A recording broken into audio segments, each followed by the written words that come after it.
Thank you so much, gang at the desk. Core versus YFT, this one for playoffs, and we already had such an exciting first series going all the way to 3. And if I know one thing is that YFT love to go to map 3s.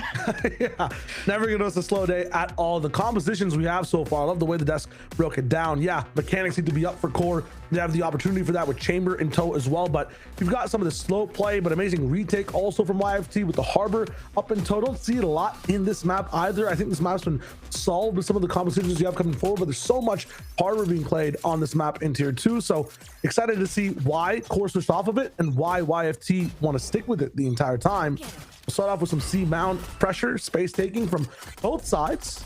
The pistol, very important, kind of dictates, at least in this tier, who ends up really controlling the pace of the match. Kind of a slow pace right now, just kind of setting the tone, but also feeling out what kind of aggression you could see out of the gates, because sometimes people prep some really special stuff for pistol rounds like this. And YFT had a really nice win against EG Academy. Fell through on map 3 against NRG. So this is a tough schedule, tough opponent going up against Core, and a lot of suppression, resistance from YFT to take this mound. Not really do too much against Core, but rather funnel them right into Devi over here.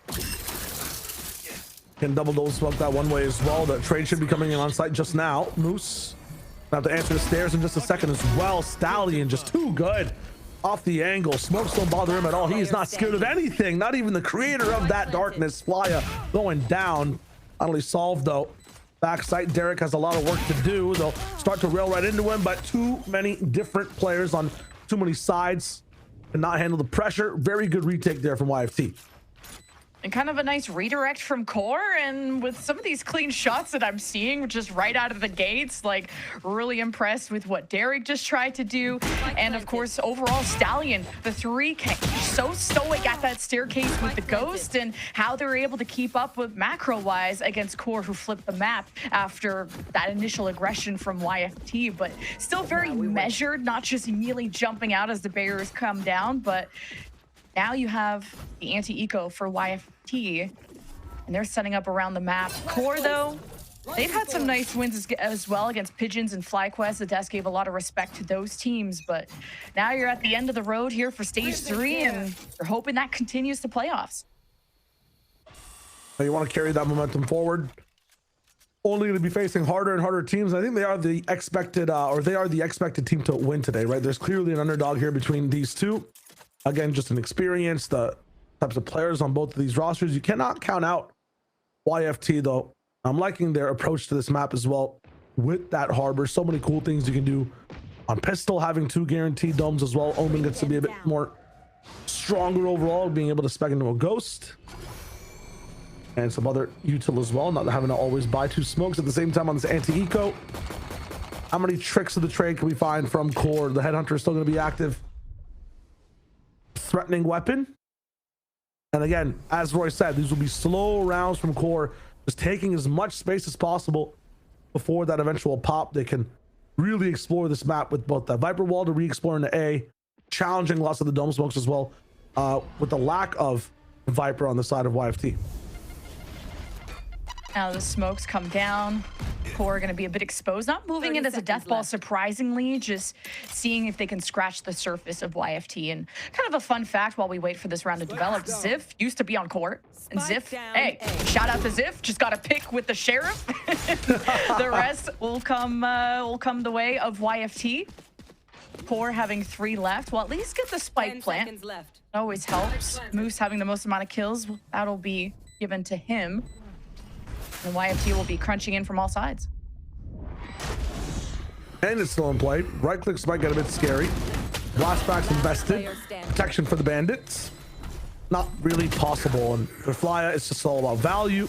I spray into him as well. YFT, keep it not as clean as I think they would hoped it to be overall, right? You'd probably not want to get 2 people knocked down, but we'll end up at least getting the Eco 1 regardless. Now it's all about how much value they can find. And in Lotus, it's all about where you choose to fight first. So I'm wondering if both teams can clash again, how far forward YFT can take the fight. Looking at A, it seems to be, yeah, both teams have kind of picked the right side to be on. We've talked about just the experience that Core have, and we'll see kind of how these game plans really develop now that they have weapons to be able to shoot back with, especially on a map like this. There's a lot of long lanes where a weapon difference really makes all the difference. And here's that initial pressure at the A lobby in rubble. During that initial haunt, Core were ready to receive that aggression. Now have been awarded a lot of space. Her whole composition just revolves around that space control. Sees nade for a few things. The wall is able to give you so much. Paranoia when you're hitting a site. And then again, Chamber cheating in the spots and being able to TP right out. You have to be very careful if you're YFT. Where you anchor matters so much right now. They've chosen and predicted it's going to be a C side XX/ fake from A to C, and they've chosen correctly. Ziff, do you land this shot is the question. Ziff pressured off the angle there, but now he gets to set up, and Core marking that sentinel. Still have less than a minute. Is that going to inspire you to go elsewhere? 'Cause now you have to jump through the hoops of a sentinel, and Kumi gets a first pick, so the spike may just get pulled back towards A, especially if you just don't know the numbers that are waiting for you at C. Now you're asking if they go anywhere else. They have been inspired by that pick to maybe go back, but the bowstring, the lockdown, the anchoring here from YFT. They decide to stay so far. The scan is so good though. Catches everyone off guard. Atlas being able to respond with the bandit.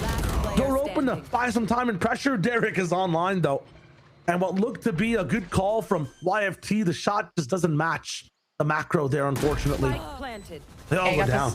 Yeah, you got to split the focus of the defense. That smoke also dissipating allowed Core to start to get some information on the site, figure out where the sentinel, this Vise Util was going to end up being, and if it wasn't too much of a thorn in their side, then Core still marched on. Ain't going to waste no time if the game plan is there. And the game plan seems really simple in this round, right? You got Derek with the Nightfall. Have to get him into a position to use it though, so for YFT, got to challenge some space here if you want to. Now, you might not have all the tools with a second duelist to get into position, but Stallion with the Storm Surge is really good at also fighting over at A. That being said, they're giving things up to focus on C for now, so it's fine so far between both teams. I was about to say it'll be an even time for the next 30 seconds. A smoke spam by Stallion. Door open with the Paranoia. Everybody's TPing off. No value found from Core, but really valuable space locked down. The timing too, that YFT jumped back into the smoke. Muddy and Atlas got down to both 10 HP from a little bit of the spam. So it feels like they're basically dead in this round, but at least you can have the Paranoia from Atlas to be the first contact. Speaking of first contact, Stallion awarded them the first blood from his presence at B. And those smokes continue to be reestablished, pushing Core off of any entry. While this is all going on, Moose has moved all the way in towards this A side. I feel like this match is that Ronaldo Messi meme where they're playing chess. Like I'm just watching cerebral rotations only. The micro doesn't matter. It's crazy right now. They'll fund the site. Only one guy here is Davy. Let's see what we got. Yeah, okay. Not even needing to invest the Nightfall. Derek and the rest are chilling. And you're even going to be able to get to the high ground. Still with a boombot too, can mark just how close the enemy is. So Core have set themselves up to be as economical as they can. But at what point do you want to let YFT really set up this retake? It's like Core is just going to be patient. The retake has tools. Nightfall coming in as well. Paranoia to answer. This fear stronger though than the attack side. You got the budget version of our ultimate here, and it's not going to be enough. Ziff, nice smoke drop, is going to be able to find the trap play. And value still there for the attack side. More players going down. Tough so far, it seems like, for YFT to have control on this map. Now, Mound is an amazing thing. I'm liking the fact that they're taking it all the time. Core has some really cool protocols, though, to make sure that Mound is not a guarantee. That door open tech was a really nice way to get themselves back into the round. And that late call for the Nightfall too was really nice from Core. I was wondering if they felt like they even needed to invest that with kind of the numbers, the smokes, the leftover util that they had, but maybe realizing, okay, maybe the Reckoning could be a good recontest opportunity for YFT. Let's get ahead of this game and Core launch that, get YFT nervous, and then you set moves to kind of be an independent free man to kind of collect all these kills, to get all the space. He's a little too free. And that's the thing, right? When it comes to just having this type of very structured, cerebral play back and forth, which team cracks first? Because I swear to God, I watch this happen to maybe in map 1 sometimes. Map 2 looks so different. Teams are tired of playing slow. The team that's behind towards the end of this now, if YFT keeps tripping up a little bit, regardless of having control, they might start just going hyper aggro on it, baiting Core to fight more. They're pushing into their spawn right now. Their rifle finally goes down. Going to be very hard to recycle, but okay, YFT still on duty. Yeah, it's like Debbie saw something shiny on the floor and didn't get punished for it, and we're still left with a 4 versus 4 with still the only Vandal that YFT had, trying to pick up those, and now it's not worth the risk. They're going to spread back out on the map, and Core feels like the sky's the limit. They kind of receive that pressure towards spawn well. Good read. Now, where did they go? It's always back to A, back to the wall, back to just figuring out how to pierce this map with slower rotations. And the slower they play, the more chance Kumi has to gain space on his side, his extremities. He's choosing B 30 seconds to infiltrate, while Infiltrator's going straight through door to activate A. Lots of players here though already, ready to receive. Debbie finds his and the Steel Gardens here. 20 seconds, they have to pivot to B. And they grabbed the spike before the Steel Garden could push them off. So now they can re-hit, all thanks to Kumi, who now opens up B. Wait, the Reckoning from Stallion may have delayed things. 6 seconds, though. Core have to get on it. The Viper's Pit will only protect them for now. And Debbie is on duty. The Shorty stops them, but the spike never goes down. So it's a thrifty for the defense. Prevention protocols work out. Some form of protocols, yeah. Defense is there, tomfoolery is there as well on all sides. Taking that long to come in. Perfect toss of that retaliation, though. Or not even retaliation, I'm thinking about Pokemon moves for the moment. Reckoning, sorry, from Harbor. It was retaliation of their hit, trying to get it on site. Jeez, I mean, it hurt just like it, though. They're acting second, and they're doing double the damage right now, maybe is why I'm thinking of that move. Currently, YFT doing a good job receiving the pressure from Core. That speed change up from Core happens first. They're not respecting some of the util, some of the positions, and as a result, they're getting opt down by Ziff, solo opping on C as Vice. You're really trying to put pressure on him through too, just throwing util. We'll see if Flya can deny this op, and he's clearly been marked. He had the teleport heard, so his presence alone is pulling the attention of YFT. And it looks like Core don't want to abandon their omen. They're even sending the boom bot. The spike is still here. They're not, it doesn't seem like Core are fully convinced until they finally have evicted the op that was here. So YFT are just going to play off the Nightfall retake, it seems. That'd be a classic, situation of he thinks I'm going to do this, so I'll do that, and then she'll do that, and I'll do that, and we're just going to stay where we are. But the retake is one of the best options. Very good call from you, Lemon. That Nightfall will do so much for the team. Not too many tags, so they understand where these guys are going to be now, all the way on this left side of Bend. That spam going to reveal that they're still within the site. They're not playing on Mound. Core are not going to go down without a fight, and that could have been an explosive player from Infiltrator. Great reaction from YFT. They still need to get the spike, and Moose and Flya cover all the angles. Moose just has to have one final denial against Ziv, and he gets his shot. YFT did as best as they could with that first blood, but it's Core that even up the score. Flood comes in, util's just a bit too much, and I think the most unfortunate thing is, yes, you get information, and it's huge that, the Nightfall is able to give you the space. Nobody getting tagged means the fights are raw. They're not going to be affected by that decay at all. It's unfortunate that everybody has to fight on full HP, still off a Nightfall ultimate investment as well. So you'll see that come through, locking in. Core doing a very good job at holding things down and avoiding some really dangerous utility. And they'll earn themselves a round against an eco. So all about, again, playing it slow, making sure you're choosing the right site, and being ready to receive the pressure YFT will put down. I like how they're proactive. I like how they're taking that B main space a little bit, investigating, being on angles where their pistols are actually strong. But now they're kind of caught with their feet in the wrong place. Nobody ready to receive this A take at all. Harbor wall comes up from Stallion. Wonder if that kind of slows things down for Core with all the smokes. I don't doubt it. Creates a very small area for maybe these pistols to do more work.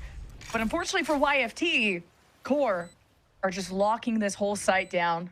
You get a heads up too, which always helps. Easy shot, 2 bullets, 2 kills. Kumi looking clean as ever. And Core looking clinical. YFT have really tried to change up the tempo at times. Some early C-mount aggression, running towards spawn against Core. So it's been a nice tug of war, but what else is up YFT's sleeve once they get a solid buy next up? I don't know what they do with some of the space they take, right? Like having that A main spot is totally nice. If your C retake is not enough, if you're not utilizing the flank afterwards, what is the point of taking that A space really, right? Just to have control. If your retake is never going to go well from the normal way, you've got to take some risks. You've got to switch it up. This time though, a clash between both teams. A 4-1 setup, one of the most common ones you can see when A space needs to be taken. Kumi will have the most freedom to keep pushing through B here. But, you know, spin the roulette wheel. Which team will win the clash? Both have the money. Money's at the showstopper. So does Infiltrator. Rockets will fly. Here we go. Oh, the port. Okay, the teleport right there in front of them like that. Showstopper. Because no help is coming for this defense. Now the counter showstopper. And at least the money gets his money's worth at the end. Core still standing tall, 3 versus 1. And Kumi crunches down. Pain sandwich delivered right to Devi. And Core are on a 3-round win streak after that. Yeah, that lurk all the way through B. Fi's having an anchor C the entire time as well. Like that, you know, wall can be flipped off by a, or completely just disregarded by a TP from Omen. It's very tough to have your extra anchor just available on the rest of the map to stop the pressure from Kumi. And at the same time, Core winning that fight overall. A missed teleport from Atlas, nobody able to follow it there. I thought Muddy would have double blast back across. They could both kind of control rubble. Some issues on that take entirely from the team. Now they can finally cross a little bit better, but they don't have the guns this time. It's easily avoidable from Core. Again, Kumi's taking free space with a scope. They can open this B door up if they want to, and at the same time, they can also just play on B. It'll be scary though. This is the one site where if you have pistols, it's a bit easier to retake. That's what YFT have shown strengths at, is funneling Core into areas that they have strengths at. So getting them to get away from the perimeter and into close quarters, like you said. Core, though, have to infiltrate into the smoke and through some of this util, or at least on the Sentinel side over at C. Let's see what Kumi can do, though. Come 2 on. bullets, 2 kills. He still got it. Is there like a clause they have? If Kumi looks at somebody, they have to freeze for half a second. we gotta speed up the reactions here. Stallion pocket angle, and Kumi says, "I don't even want to play the crossword this time. You can keep your puzzle. I've done my job. Let me join up with the team. Let's play the real game, which is taking this site again. Close range pistols could form a problem with the crossfire, but I doubt it, man. From what we've seen from Core so far, they've been super locked in." If Stallion were to open this door and hit the aim trainer, this would change the whole round. Are we pretending to be Yoru? I don't know what that was. No. You don't understand. That's like the geology from that angle sometimes, if you've never seen it before, very interesting. Fly, I know he likes rocks. He was just paying attention to how the, you know, escarpment there is changing a bit. I got to respect it. You're up 4 men. It makes sense. Flya go bait. Stallion go kill. And still got 3 weapons. Still got the round win. Hopefully everything's good with Fly, or something. The paint was off on the wall. I don't know. But it's the rocks. The rocks are interesting to look at. When you're in that position, I'm telling you, you want to look at the wall. It's the best option. When you're up against Kumi, you don't want to shoot. He might have been getting ready to paranoia or smoke for the team as well. I think it's the official thing. We'll say for now. I don't see a tech clause. I still like the rock theory though. Yeah. I like the Yoru theory. The Yoru theory is also pretty nice sometimes. Man, Pete, remembering his time on he wasn't even playing duels on Quiet. I was about to say. And we lock it down though. Right. Offensive op too from Kumi. Interesting. Thinking they're gonna contest the op from Kumi, or from Ziff that has shown at this point before. It's already got him off the angle. That'll keep him busy while the rest of Core try to infiltrate into B. But the strongest part of YFT, I think, has been Stallion. See how he pulls through when he has some help here from Devi. That door opening is going to get YFT's attention. And someone's got to support Ziff here with the op. You can't really hold this solo. And that's a shot at 6 HP. Infiltrator as a guardian angel. And Devi, ooh, just a little fadeaway there. This Core not so safe after all. If YFT could do that against Scopes, this would be a much different game. I mean, the speed on that one is insane. Stop a bit of the positioning from the Reckoning as well. It's huge. Kubi coming in fast with that shot too. Stopping Muddy with the entry. Now they're walking and inhibits them. We're getting even more pressure off the angles. In the Cove though, trying to go for the defuse. It's already half pushed the way in. It's all about a solo play from Kumi. Not going to be possible. It started off strong. The utility's a bit too much to handle though. And that's kind of what we predicted on these retakes. Harbor, such a force to be reckoned with, especially when he has that Reckoning. So a nice win off a huge investment of utility. And these curveballs that YFT like to throw every now and then, it's okay, you pull Ziff away from being aggressive, then you have Devi just kind of get the last wave before and kind of bringing Core down to just 4, and YFT to pull off that retake. It's kind of difficult to do with the experience and the weaponry that Core had there. So you force Core to buy up the op yet again, which they were already in a pretty rich position. I'll find you. See how YFT try to fight through this rubble area with a Steel Garden who's on the opposite side of the map. So Core could have a Nightfall play coming up if they walk into this trap. Orb plus plant, if they have the space for it, does lead to a showstopper. The bank going to be impossible to break on Core's side. They have so much money and good ultimates in economy as well. Kubi can easily get a tour de force next round. So they will have a voice in every single instance of fight from here till the end of this half. That's danger for YFT. They got to get something before the site hit comes in. They got to find value with the scope that Muddy has, this operator. It's got to hit its target. Already though, they've crossed over to rubble. They've set up the trap. The wall is back up again, so suppressing on this angle. You can't find a single instance of information even. People are just walking up. Finally, the Boombot discovers 2 rifles. Nightfall comes in towards the site. He's pushed all the way back towards heaven. Devi's left alone while he's tagged. The rocket will come in, find its mark. Everything's ready to go. They play things in a perfect manner. Core, like a slow red storybook, end up winning this site, find value as well. Flya is using his whole keyboard to get kills. The difference in this team when they're organized and have the ultimates, it's monumental. Now Ziff will be the final boss, and he has also been slain.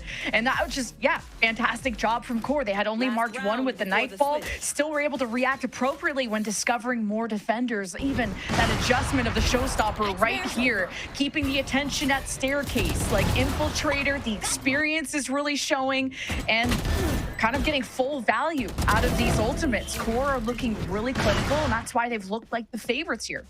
Love the breakdown, Lemon, but then my question is, why is it 7-4? Because that round makes it seem like they're so far in the lead, right? Like if that is how things are supposed to happen every single time, where is YFT finding the value? It's been that pistol so far, around here, around there, but it seems with this economy, we might have exactly what you just broke down happen again. Yeah, YFT are just really good on the lower buys, even getting a thrifty at some point, just letting the round expire. This aggression at Mound, a difficult spot for Atlas to be in, disrespecting the one-way. Core just disrespecting their opponent and the judge on top. But of course, it was just a miracle play that YFT tried to go for with judges and stingers, and Kumi just shows up when you need him to the most. And there's so many options to plant at. Why not go to the site that's open? Player standing. Few whiffs, and we have done some investigations to Kumi's rifle. It does have a flashlight on it, which is why everyone's getting stunned for like a half second before shooting back. Happened to Stallion there as well. We gotta do something about referees. Got to get involved. So we might have a tech pause. We'll see what happens, but you cannot have that attachment there, man. It's not in this game, not in this one. Pistol round means the most to YFT. It's a way to have an answer back into this game. And Lotus, attack side is where you can control a lot of the narrative if you have the tools. So we're looking at Harbor up in play, some of the slices he can make on this map. Some of the ultimates they have as well to get up to them. YFT, the game is not over. Absolutely not, but Core are having a really good game. You have Kumi who's double positive on the chamber, and now he gets to go on the better side for the chamber. So you got to mark where this chamber is going to be popping out of, and now he is supportive the Omen to take a mount fight, which YFT are leaning towards. They also don't have Viper. Viper's one of the agents where you can also just turn your brain off. You don't have that much pressure. You can just put the wall up when you want. Compared to YFT, where, you know, with this double smoke comp, they have to really think about what to do, how to do it, pop the cove, go in. But if you don't land the shots afterwards, after all this thinking, it's all for nothing. Getting close to make sure the paranoia has no effect is nice. So much fighting from Core, though. Pouring right in. Kumi's back. Core might get open again. It's a double throw, a double hit. And an escape from Atlas might just not be possible. The TP not hits. He's discovered in the smoke. They are good in chaos. They are good with theory. Core can do it all. I think whoever's calling on YFT, I think Devi maybe was like kind of stubborn on, okay, they're getting smoked off. They're getting kind of isolated from each other, and they still decided to commit despite walking into a trap. The B-Link door is opening. Should not be walking into that area, but, you know, sometimes it's just going to be a brawl. It's a death match in that moment. And Core taking that pistol could be the death nail in the coffin for this map. All depends, and there's not going to be a force for YFT. Core have Kumi with the outlaw, and he's taking another aggressive approach, but there could be some punish. You should not be getting this close usually with an outlaw, but the double kills, he just does it at touching distance. Yeah, I was about to say there's no way he could even TP off of it, but he had a different TP for the round. He planned to do that, Lemon. He knew that that smoke was going to be coming in. The cove was going to be hardening. He's going to disrespect the space, TP back into the pocket box on site instead of waterfall.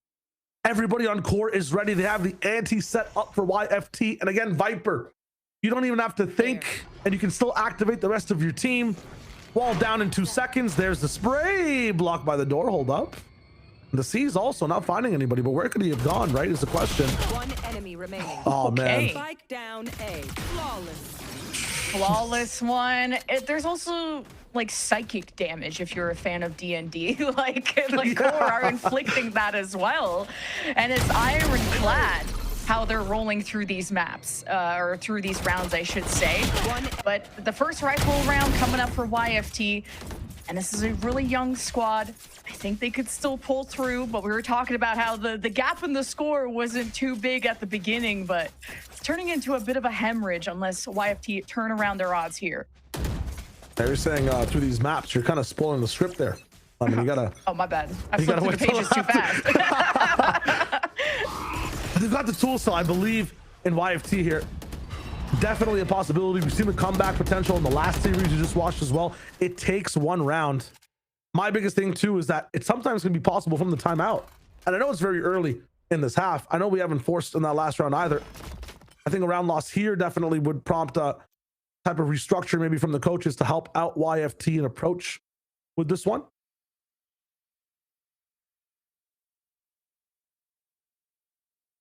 Oh, ever so quiet. The shoulder being spotted. The shoulder is clipped, and Zip still gets to tell the tale. And all right, guys, let's ramp up. Let's hurry up, because there's now some pressure towards spawn. Now the Prowler gets through and spotting that.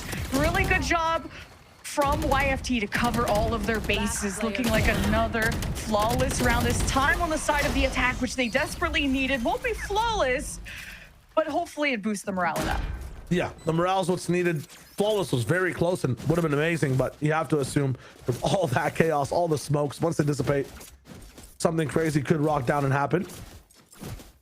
Guns will be back up for Core. The biggest thing in that round was just to find some economic value, and they did.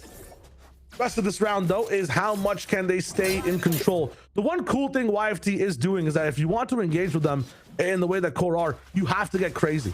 If you want to have a conversation at the start of the round, you got to fight 5 people. Now, that might be so much to handle. That might be a little bit intense. It is allowing the rest of the team from Core to push up on this A side. You can see it happen again here. You look over at Derek, Infiltrator. They're starting to get so much space on this side while everybody else is focused on that death brawl over on Mound. Even their lurker now is looking up back with their team. Their strength is as a 5, but that's a weakness on the whole map. As the rest of Core can adapt, they can just keep moving. And Core may just be forced to play for retake here, but even just that early presence from Core, they're trying to draw out as much util as possible to weaken this post plant. Now that the Harbor has secured the site, Core are gonna fall back. Kumi really wants that pick with the op. Now he teleports out scot-free. YFT gonna miss out on their best player too.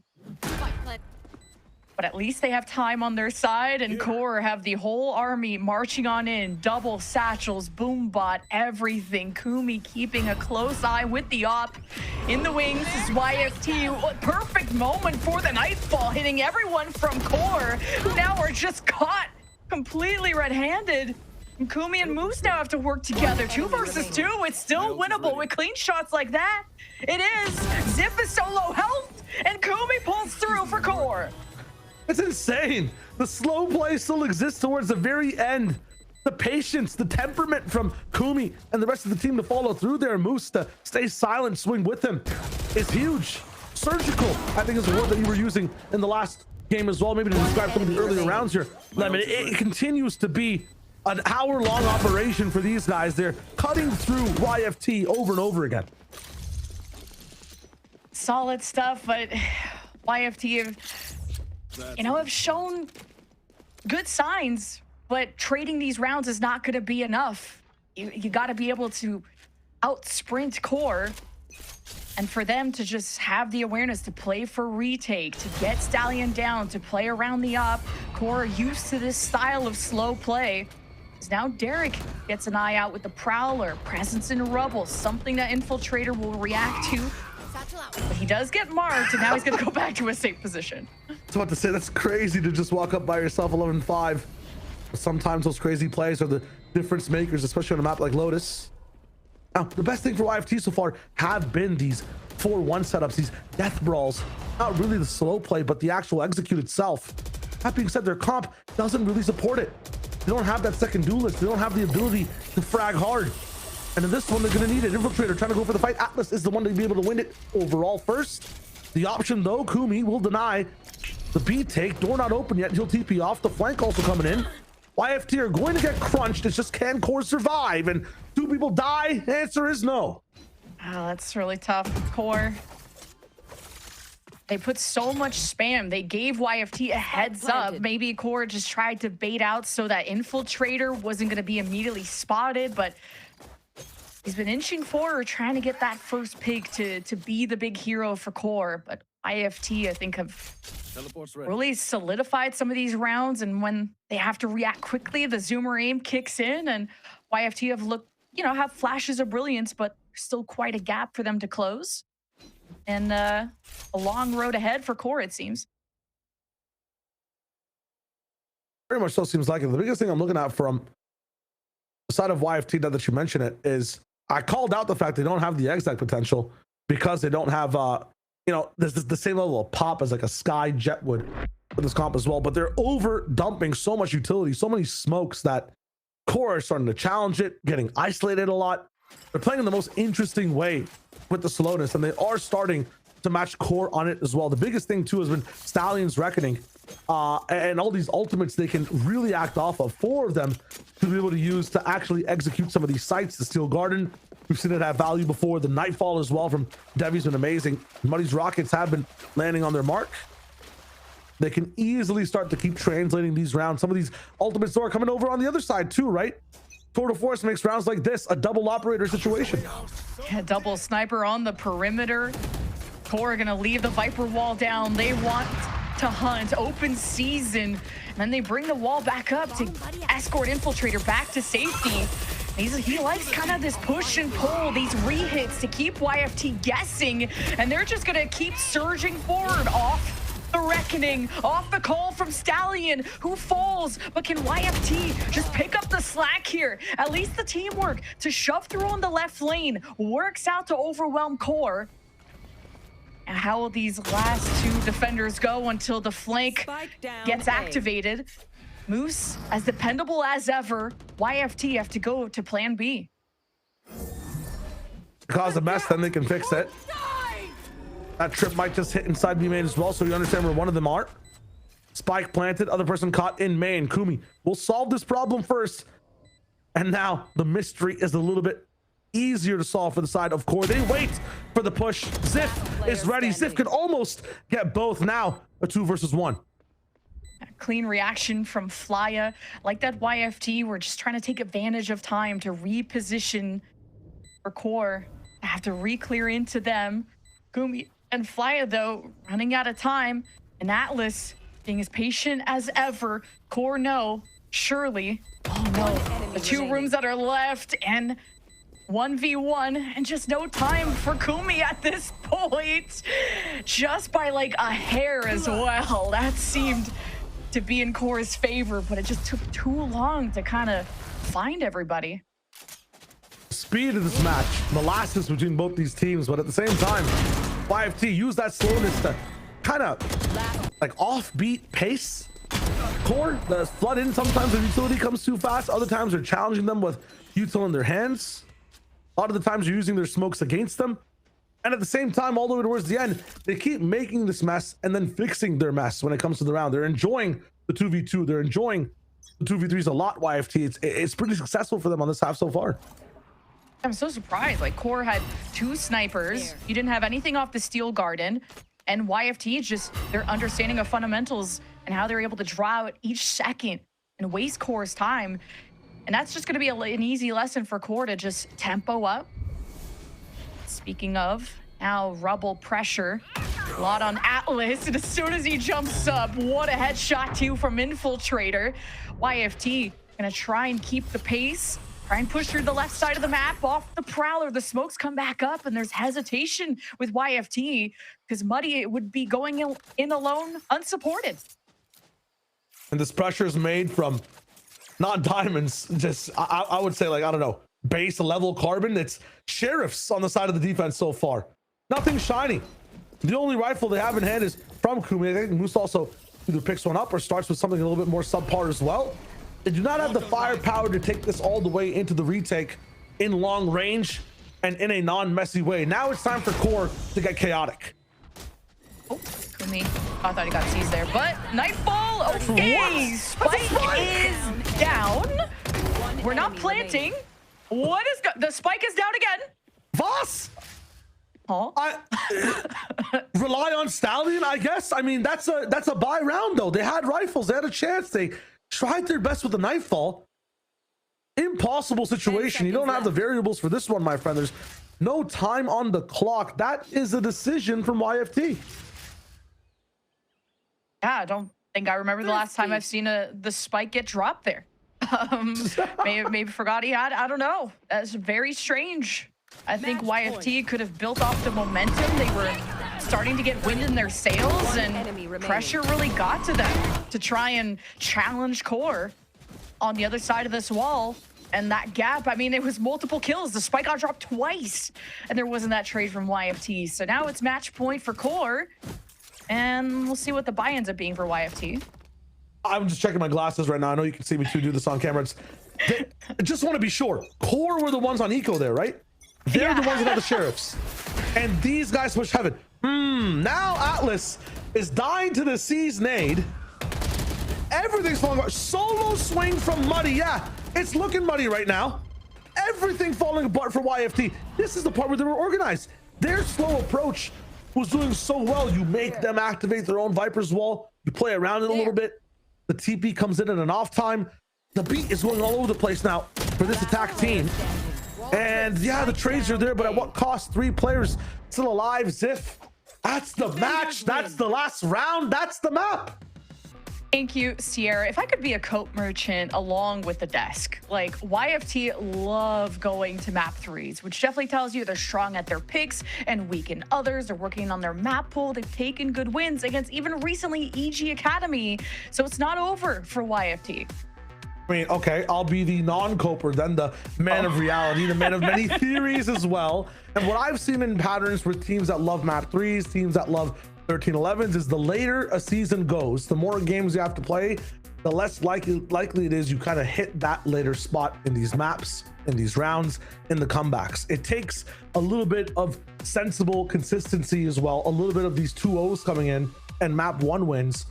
Not just comebacks 24/7. It's not the most sustainable thing in the world. You got to try and sustain against this core who are going to be on defense. And you already saw core's style. They love to play slow, which usually was around the op, around the chamber. But YFT encounter already won, and Atlas breaks open and already is pushing back core's aggression right out of the gate. So this is going to be exciting. YFT, now they have Garage. They could crunch into C. Moose has their attention.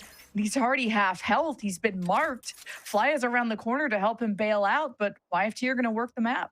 And it's a really good job that they do. Sending distress signals and 2 different people answer it, opening up the A site.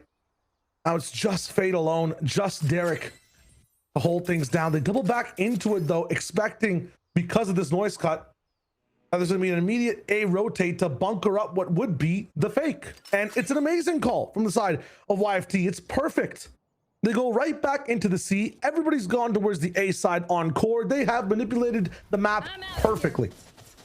Which means no resistance. You can set up the smokes, and for Stallion to line up a paranoia, you want to try and get a heads up. I'm wondering if core are going to stay as a stack. They seem to be creating some angles around. There's a 1v1 towards main right here where Derek is. Ziff is going to be watching it. Ziff gets a heads up, wins it against Derek, and now core's possibilities of winning this pistol are starting to dwindle. 3 versus 5. Retake Devi just does it all on his own. A flawless pistol for YFT. Works so well on all sides of the map. I might be on Team Cope after that one. I feel like map 3 might be coming up between these 2 teams. YFT loves it. We'll see if we get there. Core, though, once they get shaken up a little bit, once they find that pace, we saw it on Lotus too. You know, YFT, we're getting pretty aggressive, starting to get a little bit of control with some of the thrifties going on that side of the first half. It might not be that easy for YFT to stay in control.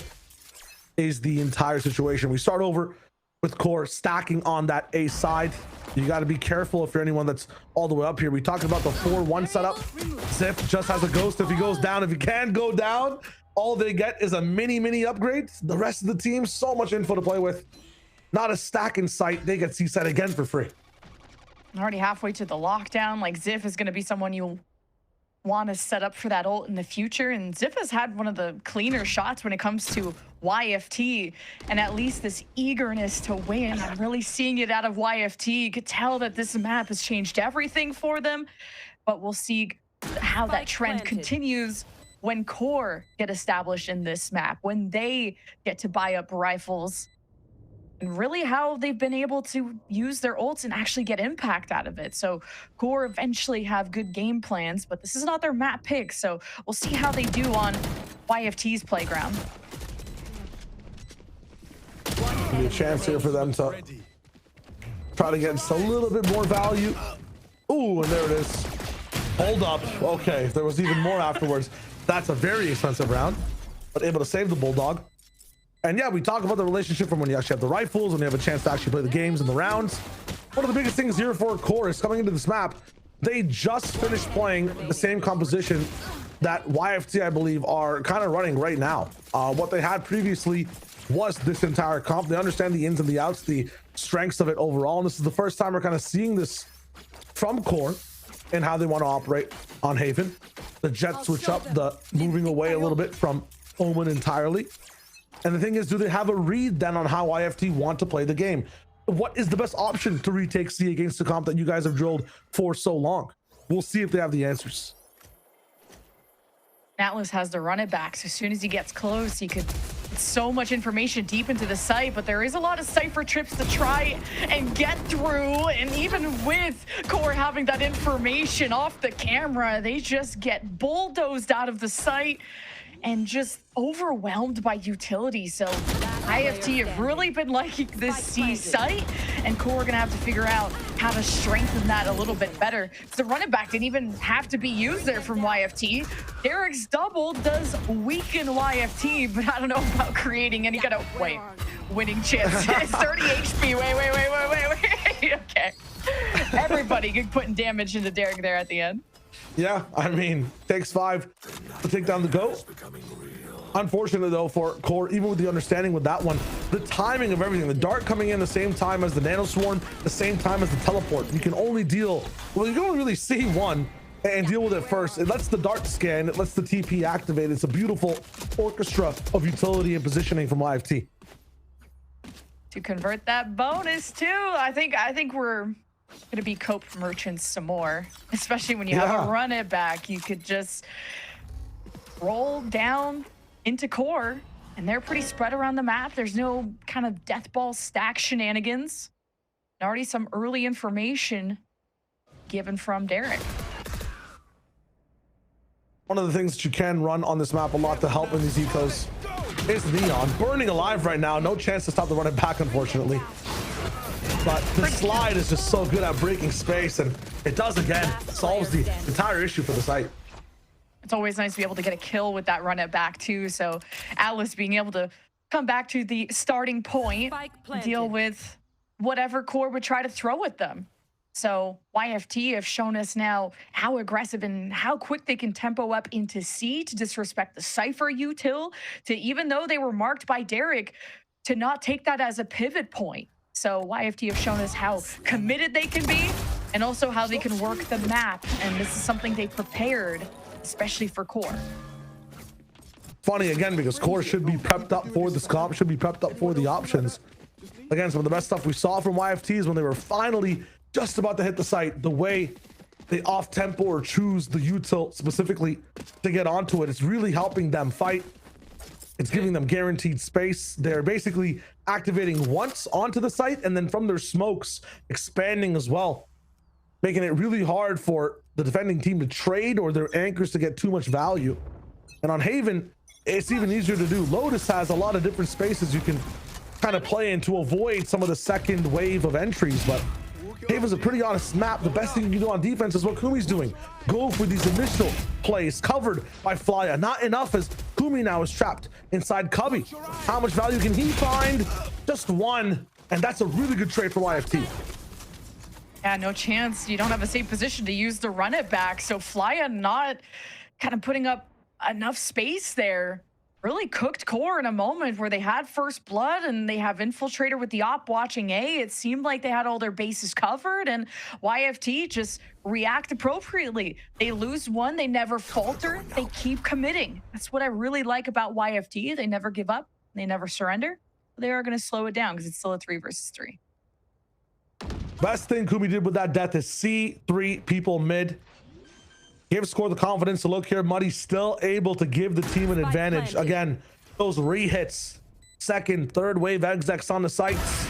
The later the round goes, the better YFT looks. A bit of a mistake there from Muddy though, trying to push in.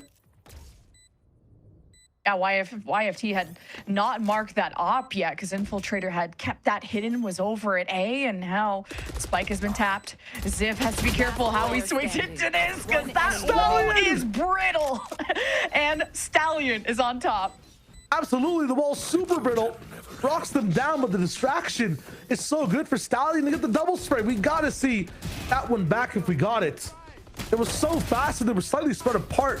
The flick had to be accurate right there.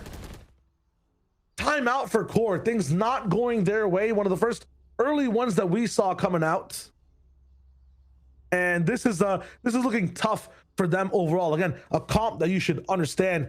Ultimates for them now piling over as well. The lockdown, Hunter's Fury getting ready to go. The running back will be here this round if they want it.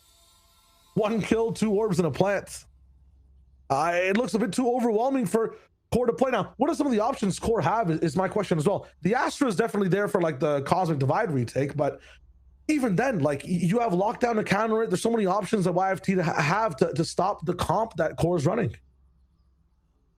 And Stallion feels like he's running these rounds. I mean, he hasn't died yet, which is kind of insane to say after 5 rounds. Like YFT are looking really well drilled, whether it's the patience on the ultimates, not using the run it back immediately, getting still value out of it, and now have all these other options from lockdown to Hunter's Fury.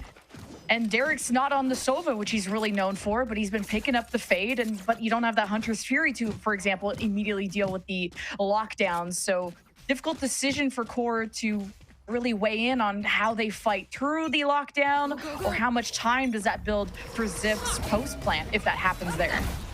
Yeah, it was a very good call on the Derek switch up too. I have no idea who can really chase the C's there, right? Usually Fade Ray is really good at starting off the start of the rounds. Neon really good at just throwing that stun as well. Relay Bolt to be able to take some space as well. But defensively, this comp from Core, I'm not sure where it really has the advantage in a challenge. Maybe just walking down mid. There's not too many connections between agents. They're trying here over at A, but again, they're playing such a far back line. Infiltrator has popped too. Derek, I was wondering how Core were gonna fight back against this. They finally got the battle they've been waiting for, and the lockdown is about to detain some people, but right at the corner, Muddy has exactly where they want him. Flash comes out, but not clean enough. YFT salvaged that situation. Insanity as well. They had so many people still on that line. A few whiffs on the running Neon, I think, really changed around, trying to push into it. Moose, no smokes on the enemy team, so they have to be very wary of Haven here. Lots of pressure. 30 seconds left. He's at the cam across the world. He wants to play for it. All the bodies here over it, and he can't hear the slide. He's too far away. I think the wall might have perked up on his ears. Finally, the spike will get tapped. Moose already a 1v2, and there's injuries on those sides. A Crossfire just now getting into position. Moose knows what to expect, but a bullet to the dome, maybe not that one. 6-0 even post timeout. But Core, I think there's something there. With when Infiltrator can be part of these early fights, when finally a push comes his way, he can be a star for Core. And you kind of saw how there was potential, and they just had Sheriffs and already threw YFT for a loop. I don't want to cope too much because Core is still down 0-6, but it is a double duelist comp on the attack side of things, and it's YFT's map pick, so Core has some catching up to do. Yeah, I'd still even say that YFT threw them a bone and we're down to play their game because they just like fighting. In so many different circumstances, that deep long hold with Sheriffs should not find that much value. Question now for this round though, how do you use these ultimates with these rifles? You have so many options.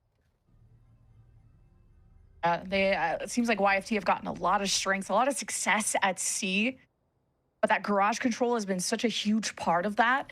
And now you have some of the trips from Moose going in there and towards A, no longer solidifying and cementing into C. It's YFT now fight and drone slowly through garage. That's going to be something they want to fight for. I like the immediate stun, inhibiting where the drone can go. Infiltrator, that is so nice. His head on a swivel. Able to cover long, go back to garage, still not get affected from long either. How does he choose the right side? How does he get the right time? Muddy backed up as well, and the Prowler does discover where Stallion is. Again, the lower this clock ticks, the worse it is for YFT. They have so many ultimates on the side of Core to be able to deal with this. Nightfall comes in, sees nobody, but not a change from Core's defensive positioning right now. They're still kind of bunkered up towards A. Yeah, Derek was so nervous being alone and only having, what, a trip to kind of give him a heads up. But YFT, they're ready to roll down into Infiltrator, who hasn't even encountered anyone, and he's taking damage. Huge ult, overdrive, kicking into gear, resetting the run it back, and denying any win condition from Core. As even the neural theft comes in a little too late, but 1v3, Moose and Kumi actually, who's still alive somehow at 5 HP, basically is going to be the shield, the meat shield for Moose to go and bait.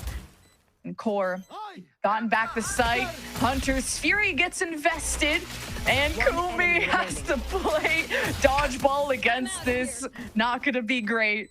Now Moose, well, there's nothing more to hinder him. At least you can see if anyone is immediately showing face, being present at main, and deciding at the state of the economy that they're at, to just keep the weapon.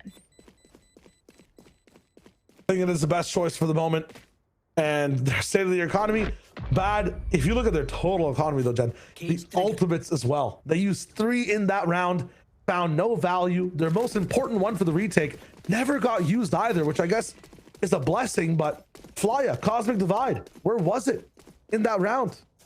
Things for Core looking rough on this Haven. This truly just seems to be YFT's playground. That goes there. And Flya sometimes pays like an IGL tax every now and then, but it's now dependent on this Core roster figuring it out because you've already used the timeout and things are not really getting any better, especially when you lose your op of Infiltrator. At least he's got knives, right? Oh, they're expecting it. You can expect it, finally clap back against it, but that could have been even more disastrous, but still information, something to gain there from Core. Even with that info, though, cutting noise going to be huge for the side of YFT. They're going so slowly up garage. Zip solved, and now the pressure is not too crazy on C. The trips are wild, though. 2 double kill trips on that side, depending on how they want to flood it in. Stallion pressuring the TP in. It will be solved very soon. Where YFT go from here, this will be the ultimate challenge. This is going to be the first round that Core can get. I mean, they have the numbers. They already dropped the spike. They know where this is going. There's time for YFT, but just no space to work with. And they get greeted by Core, and they greet their first round of the half. Strange game. It's a strange game so far from both sides, but they're trying their best, doing what they can to be as proactive as possible. And that one, the overpeak from Ziff, just scared that somebody could be pushing him up with a combination of the Son of the Peak. He'd be dead, so he's trying to go for the kill. And middle as well, trying to pressure B, but it's solo peaks. The solo peaks have been working, though, so I don't blame it. But again, YFT, I don't see them really losing control in that round. Maybe just, you know, you get so good at what you do, you want to try new things. They just wanted to try B. I'm wondering how much more Core could leverage Moose's trips, because it seems like a lot of the times they're placed for Garage, they're placed to try and limit Muddy. Flya at least shows up. Better late than never. And just checking out double doors, catching YFT by surprise, or actually C long. And YFT, if they want C, they usually go for Garage. And getting through Moose's setup has been difficult, but Infiltrate every now and then kind of sneaks up at A, sees what he can get away with, and it bodes well for Core. We talked about their adaptation. Sometimes it takes a bit of time to understand the pacing. And YFT's is, I think, one of the hardest to read. A team that masks their intentions very well with how often they cut noise, how often they throw fakes, and sometimes just the speed of their exec. Again, waiting for the peak, and the trade is there for Devi. The pace is just so weird. Walls in tow, the waited out Molly as well. They'll just go for the fake entirely. How do you track this team? I don't know, but I like that Core just don't just kind of stay hidden away. They're being more front and center, and they're trying to punch down against YFT when they come in, because if you just hold the op in the corner, Infiltrator doesn't get to really succeed there. But YFT working through these chokes, now Core found kind of what trips up this attack. Couple of seconds left for the plant, and still gets planted at the end of the day. Core 3 coming through the right side. YFT's attention there, a moment for Flya. Even get more value out of this round. But the teamwork pulls through for Core. And this is maybe the beginning of something nice. A little bit of a mounted comeback. I kind of like it. Biggest thing I think is right now who is playing as a team, right? Even in some of these aggressive pushes from Core, the reason they might be down sometimes is just one guy going in, nobody kind of really behind him to confirm on the value. And at the same time, in these retakes, YFT, and when they start cutting noise, it's one person starting to maybe try to hero around the situation a bit too much rather than trusting in the team. And the retake right now, it might not be going super well for Core, but at least there is trust between the teammates. They're taking the proper time, and they're looking at the very start of the round where to be. And now they choose C. Infiltrator up. What's really important for Core is to protect Infiltrator, to let him have space, and he's dead. And like somehow Muddy always finds him. You gotta help your star. And Muddy, I mean, he's so quick to take the space to cause the chaos, and it all breaks down, and Derek has to piece it all together. But now he's in a corner, and he gets found by Atlas. So at the end of the day, YFT still have the numbers, still have the round, but Moose is gonna throw a wrench into things. The plant gets abandoned, and Moose is about to get wrapped on. So the effort was nice, but YFT are nicer. Actually, right now, even with a few stumbles in the way, even with a troublesome site to retake, they're able to lock it down, really bury deep, and that wins that matter. I think just from a fragging perspective so far, their positioning, how they're aiming in these duels, how they're taking and scaling these sites with all these weird pauses, really throwing an adaptive and like trying to learn the game and how you play it type of core away from their natural state of Valorant. Look at this challenge too, all the way down inside, long over and over. It just is YFT pushing that first form of contact, really pushing the envelope, and this time they're speeding up through A. Flash immediately comes in. Derek forced to push back. Haunt sees him for a half second. And Moose changed up his trip setup, which kind of gave Garage for free, and that's what caught Core completely off guard. Infiltrator is usually such a huge boon for Core, but you cannot let him fall this early. This needs to be a supported team. He'll be on the flank. YFT are suppressed. Kumi is bloodthirsty on the run it back. A 2-for-1 is huge for the ult. And YFT are set behind. They'll have some trips, which will alert Core. Moose, as he swing into this, he may have more than he bargained for. And the escape thanks to Fly as util. So a lot of hoops for YFT to jump through. This is not easy. They like jumping hoops though. Muddy's still alive, and he has been for a lot of these clutches. Nice spray and slide. Walls to get towards the backside, but the spike does not make it. It's just not the same. Muddy though is trying for it. At least he makes it a bit expensive for the team. Man, that was so fast too. Like, Muddy is clearly on a great agent for how he wants to play this map. YFT want to play fast, scrappy. They got the double duelists to do exactly that. And Atlas and Muddy set themselves up for success. They're really self-sufficient in that way. And Core hit or miss whether they can limit these duelists and the reign of terror that they can put on once they get rolling. So Core best case scenario, the 8-4. You have a decent, good buy up and the ults. Now it's about the best chance of Core taking the initiative. Muddy gets tripped up a little bit. Spike will be on its way, and so will Muddy with a judge of all things, and he's in a prime position to be as close and up close and personal against Core. And there is that cosmic divide to seal in, to force YFT to not play through main, to not play into short unless they want to be excluded. The Nightfall reigns in against the lockdown, and this is just a no man's land, allowing the plan to go through. I have to just wait this out. We'll have time to keep moving in for the retake though. Cosmic divide also totally down, so very good counter to what was put through. Undisputed now coming in to support the team a little bit and holding things down. Devi, Stallion, the combination of every single player on YFT makes it a beautiful hold down and a 9-3 half.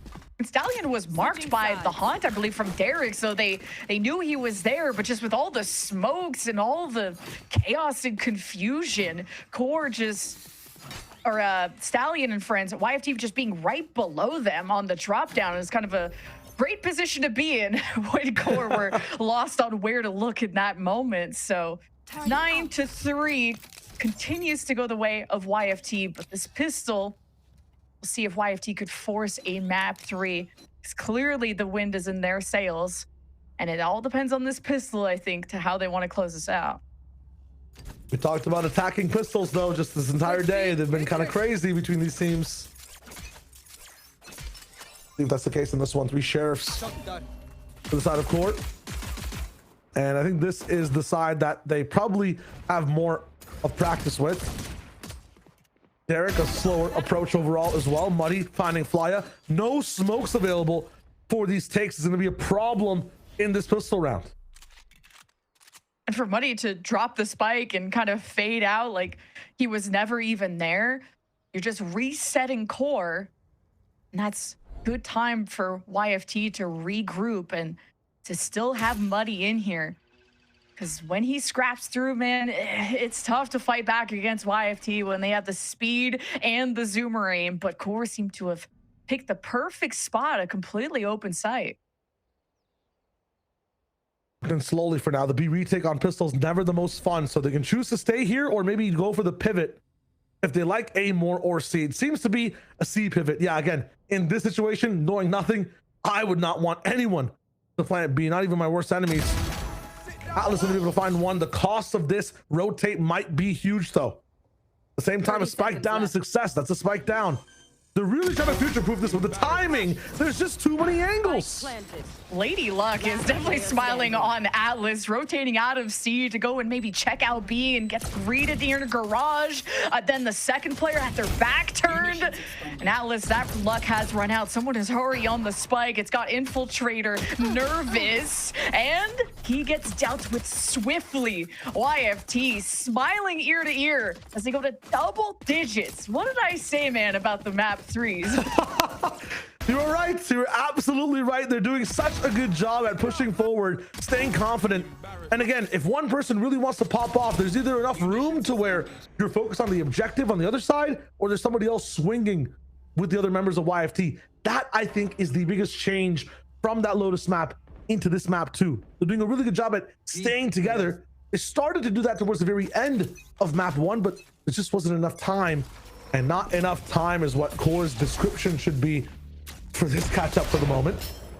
A force too for QOR to go for an outlaw and a couple of You got it. stingers. Like, QOR are desperate, and would have been nice for Infiltrator to confirm that kill. Devi's 10 HP. But hey, that'll keep YFT humble after shooting bodies there. But it's clearly QOR that have an uphill battle, looking like Everest, and Muddy is testing the waters, and they're looking kind of troublesome. Infiltrator deals with that, and now QOR, this may be paying off. One thing you want to really highlight in this one is the Taking that back. side of YFT understanding that a force could be possible from QOR. As a result, they might have given up utility here and there in the second round of the half. They wanted to spec into full armor all across the board. That keeps Devi alive. That will delay these guys in pushing forward. Very cool lurk by Moose all the way up short to find that kill. Yeah, even I was surprised that Moose was there, completely caught. seconds left. And QOR cover all their bases. They went for the fourth. They're up by Spike one. planted.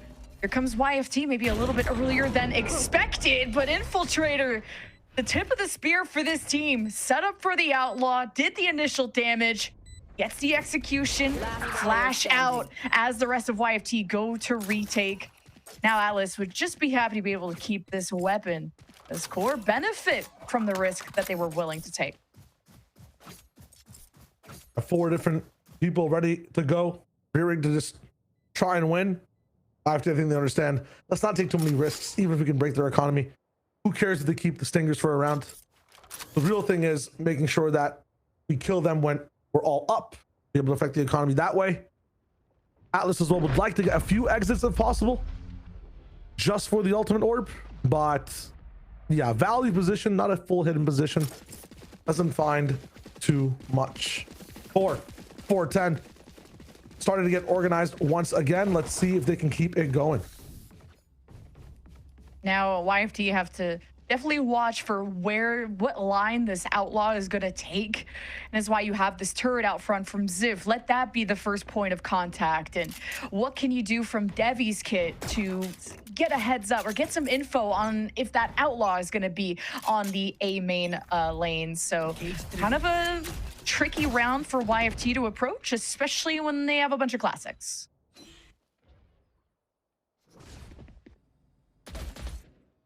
Not much so far. One of the reasons I love Neon in general in comps is she's really good at disrespecting the A space fast. This has been a slow one so far. Deep trip as well on A, so or I guess the shallow one in terms of the main. You know that no one's pushed out this close just yet. We hear that Neon wall though, so QOR going to be much more vigilant at approaching this. Meanwhile, there's so much pressure going on A, a B trap is being put up by the YFT players in case things do end here. A player on Gong, 2 more players in the links. They will pop out and poke anybody trying to go for that plant. YFT doing a pretty good job at just getting a lot of pressure on the map. I mean, QOR cannot find a site to push into just yet. They've shown presence on a lot of A. Not everybody though. It's not bingo. They have no idea where everybody is. So B and C still a hard site to hit. 37 seconds. It's crazy how threatening a bunch of classics can be. It's just a really impactful 30 utility seconds left. from YFT. The hero rifle from Atlas is on the way to maybe try to fight through a garage. The smokes are in place. And QOR gonna be up close, the best spot they can be. and try to limit things on the entry. But now no flash for Kumi. It's just gonna have to be a high-low. But can they cross up Muddy before he heats up? So it is the case. The Stingers, the Spectres, a hail of bullet rains down on YFT's parade to deny any kind of thrifty from them. Very nice from Core to at least take that fight to YFT's door for now. One of the biggest things that we saw is that they would let YFT get that space to have like that second pop on the site. They're like a self-reactive firework almost. The first boom they make always is followed by a second, but if you can sniff the wire that lights that firework, if you can stop them from getting into that site for the first boom, it's really nice. And Core end up playing so far ahead, they're able to lock it down just like that. Now in terms of some of the answers, they have to keep pushing these rounds forward. You've got Derek closer and closer to a Nightfall. Kumi this round can carry with that run it back. At the same time, YFT getting close to some game-ending ultimates as well, halfway to a lockdown, and Debbie's Hunter's Fury has been so impactful in this game. Unfortunately for YFT, I mean, their economy is so cooked. If they don't pull out this round with no ults, just Core are going to start closing the gap. And YFT, though, even on that classic eco we just saw, they created so much threat just off of utility and presence alone. Is Core have to cross this threshold, and Stallion may just get chased down. There's Infiltrator with the finish, and this means Devi has to pay attention because help is on the way, and I don't think Core are gonna let you call for anybody.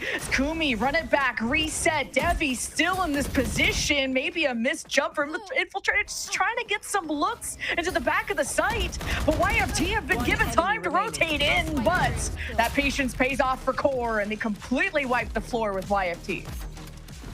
Trying to go for certain holds, but the unorthodox style of just one person really pushing in from the short angle and nobody else really there to push in with, it just makes it a bit too, again, I keep using the word messy, chaotic for the side of now YFT. I like from Core that they stopped just a little bit and kind of take the YFT playbook and use it themselves. Get the position, get the extremity, wait 10 seconds, then hit when there's pressure. So the back and forth, it's not even push-pull, but just the stop and go from Core now is matching YFT. You talked about cooked economy. You can look at the thrift store here on YFT's entire loadout. It's not going to be too much. It is valuable, though, if you get some of these kills. They'll have the ace base again. Core is happy giving it up. YFT with these deep smokes, they get into close quarters and in positions where they could rob Core from their weapons. And Core are not gonna bite into this. Core as well, they want to play fast, they want to play loose. Why they've avoided the attacking op, which maybe isn't strong anyway, but here comes Infiltrator. It's explosive as ever. This is gonna be the side he really shines on as Kumi is right behind him. YFT on the other side. Let's see if the run it back comes out, but Atlas is literally in Narnia, and YFT may have to just fight without him.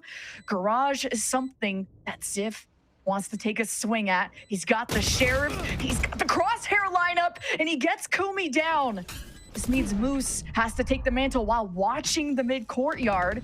So Moose has a lot. He's in a safe position and dispatches YFT from recovering any weapons and from salvaging this round. Core are catching up, and Debbie is the last one left. Would be happy to just take the weapon and run and make Core really pay for it.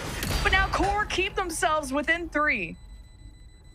Doing a really good job at just sinking these rounds over and over with minimal investment of their ults overall as well. If it's just a run it back that needs to be used, it's totally fine. We can get another one in 2 rounds. Nice try from Atlas there with the spray as well. YFT have some nice holds overall, but again, just can't find too much value, and I think are running out of a voice in talking to Core. Core starting the round where they want to. If they receive pressure, they're moving around the map in a very nice way, and YFT, past taking their A space, is not taking that much. I'm seeing pings from the Core side in this timeout as well towards A. So they're definitely planning something, one short, one deep long, maybe worrying about where players could pop up from the YFT side. YFT though, definitely, Jen, you have to admit, they have slowed down. Really have, and maybe this is where they got to change it up, where they could take the initiative. They have a run it back, they have a timeout to throw Core for a loop. Because once Infiltrator gets going, it doesn't seem like there's a great way to stop them because YFT are always weakened on the site before Core actually hit it.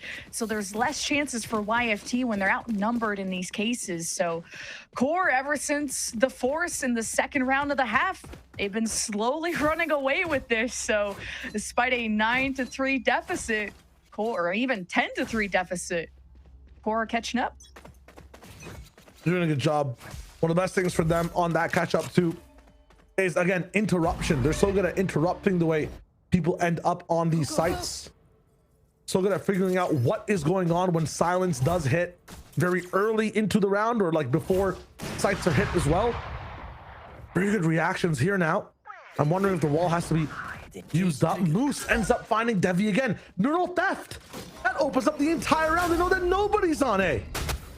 And you get the last couple of pings here, and there's an op in the picture that YFT have to consider. So how they swing into these lines is going to be critical, and you don't want to try and retake into an op that's comfortable, and jumping into the action is Infiltrator that scares off YFT, and any chance they could have had to contest this plan, at least early on. Atlas has the run it back. That will be the entry point. Muddy is going to get speedy. Atlas is at the top of his game. Flashes maybe himself as well. Infiltrator deals with it, but still the top of this site goes unsmoked and unchecked. Maybe that's a line for YFT, and they're gonna save. Wow. Kind of have to. That was a really nice molly there from Kumi, the hot hands, to get the op back on the line to be able to get everybody passed onto the site as well. Look at the tools that Core have after this too. Cosmic Divide for an exec as well on C if they need it. They're learning so much about the way YFT are playing this defensive side, and for the first time can actually use that information to actually adjust the way they want to attack. In the last half, YFT were doing very similar things as well all across the map, but Core could never use how they were losing to start winning the game. Now, they're understanding the setups. They're push, pulling, poking, prodding some of these extremities, understanding that YFT always have 3 on one of the sides. We can always pivot back to the next. YFT love going for the fast floods. Use your util early. And with these small adjustments, with going and answering first, the YFT are really falling behind. 2-round game. And as Jen loves, the Eco Watch broke again for YFT.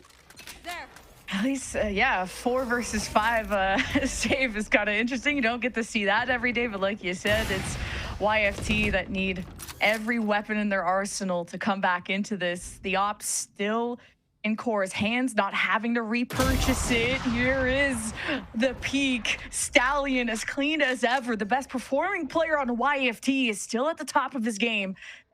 As Core will miss Kumi, but they still have a duelist in tow.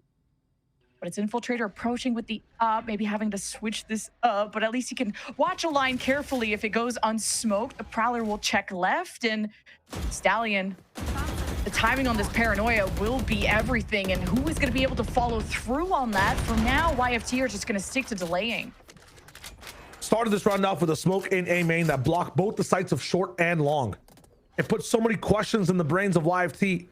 And now their A-hold entirely has been slowly teetered back as they gain control of Garage and B grass. They now move back into A where they had that smoke.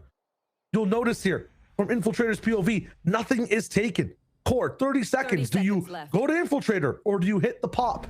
How much do you trust your duelist right now? They're looking to pop. And it might be the wrong choice. Atlas, what is this angle? The come at me bro angle, and you still have this jet being activated on the right side, and Infiltrator had full util to take the space. You can tell that YFT are floundering trying to address Infiltrator. This opens up the site, a huge pick for Derek, who has gifted the op to try and protect the spike carrier, but it's not enough. Finally, this win streak from Core has been shattered. Go, go, go. Juggling 7 different win cons at once, trying to pressure the entire map. I know that Atlas is on YFT's team, but you don't have to try to cosplay as the guy holding up the world right now when it comes to Core. You can stick to just one game plan. You don't have to overcomplicate the entire process, but as a result, trying to go for this creative strategy, trying to fill every gap. Their shoulders cannot hold on. They collapse. An amazing challenge from YFT on the Cosmic Divide. I like the fact that they just let the time roll down and then challenge every 4 seconds, forcing them to hold that spike down. The retakes here from YFT have been glorious. Yeah. You may wonder, I wonder if Infiltrator overcooked on kind of this rotation in that round. Sometimes you gotta keep it simple, stupid, as the saying goes. But QOR, they've now disrespected that deep smoke that YFT like to do to try to get on the approach. So many ults for YFT to just finally cross that finish line to get to the map 3 that they seem to love to do against every team. Enemy mark. I'd love to see what they do off of this one. I guarantee there's zero stress, and they do not care about seeing 4 people inside A. That's 1 drone tag, and then you're seeing 2 initiators. You have to assume the duelists are here too. They straight up don't rotate. They straight up don't care on the other side of the map. YFT on this defense are understanding the patterns for QOR right now. QOR, though, have really pushed up here. But again, even in seeing this Phoenix up top, the players on B and C are not leaving. Nightfall coming in. Still, C is not leaving. It's a fake. And they're reading it so good. The B player, ready for this Stallion, denies the fake energy. And look at Ziff. The read is so good. The rest of the team are locked in. QOR cannot control their minds. And it's just when it rains, it pours, and it's match point for YFT. Muddy even getting the op going there, and keeping every weapon too for YFT is gonna give them a real chance to actually close this out, which started to really have us worried. YFT took a timeout and were able to regain control. And QOR, though, it would have been nice if Kumi stayed alive too in that round, because he had just earned the run it back, and that could have been a way to get around the defenses of YFT. And some ults expended from the YFT side, and 2 very important ones still left to get the win here. You can see, though, they understand the pattern. They know the read. They have walls on right now. Stallion moving down mid, and both teams have tried for this one. The op swapped up all the way over to A, so different round. And it's not a challenge, it's just control. They have so much of the map right now. Wow. Except for C, Great hold up. pick. Yeah, Zip is dead. And there was that threat of Muddy coming towards spawn with an op of all things, and Moose wins his one. So QOR, if they can keep doing this, they could try to come back or start the comeback yet again, but they have to play flawless for the next rounds. Muddy being heard, being spotted. Moose stays as stoic as ever, and even with the speed, it doesn't even generate. And you don't even get to see the lockdown or the overdrive from YFT. QOR really surprise them with these openers. Devi will try his best, but from what it seems like right now, the defensive hand of power of YFT spreads its fingers a bit too far. They tried to grasp a bit too much in that round. Up on the sight line to the left, amazing. Walk down from middle, amazing. Whoa, guys.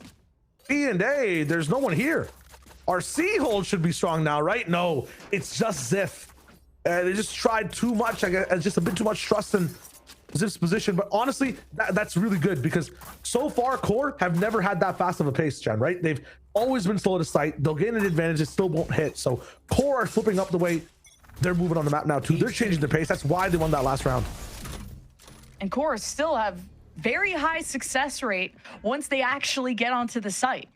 Like, kind of some nice rounds for YFT. They just need to win one. And on equal buys, we'll see. Are QOR getting nervous? Because Muddy got marked early from a Prowler, the same one that Derek just went for. The run it back. How early does it get used? You want to try to get as deep into the site as possible. So now the smokes, the surprise immediate drop. Nice call from Flya. It's been a little bit. They've pushed them all the way to 12. Never mind, Devi. I was about to say QOR getting the right read. They can still see through walls. YFT, the wide peak is not going to be enough. Sees plus the damage. Infiltrator has the support. Ultimate coming in. The lockdown. Spray could be there if you understand where the spike is being planted. Stallion will try to go for a few shots. Derek is Peppering cooked. down, seasoning. He TP's back in. Oh my God. No charges left.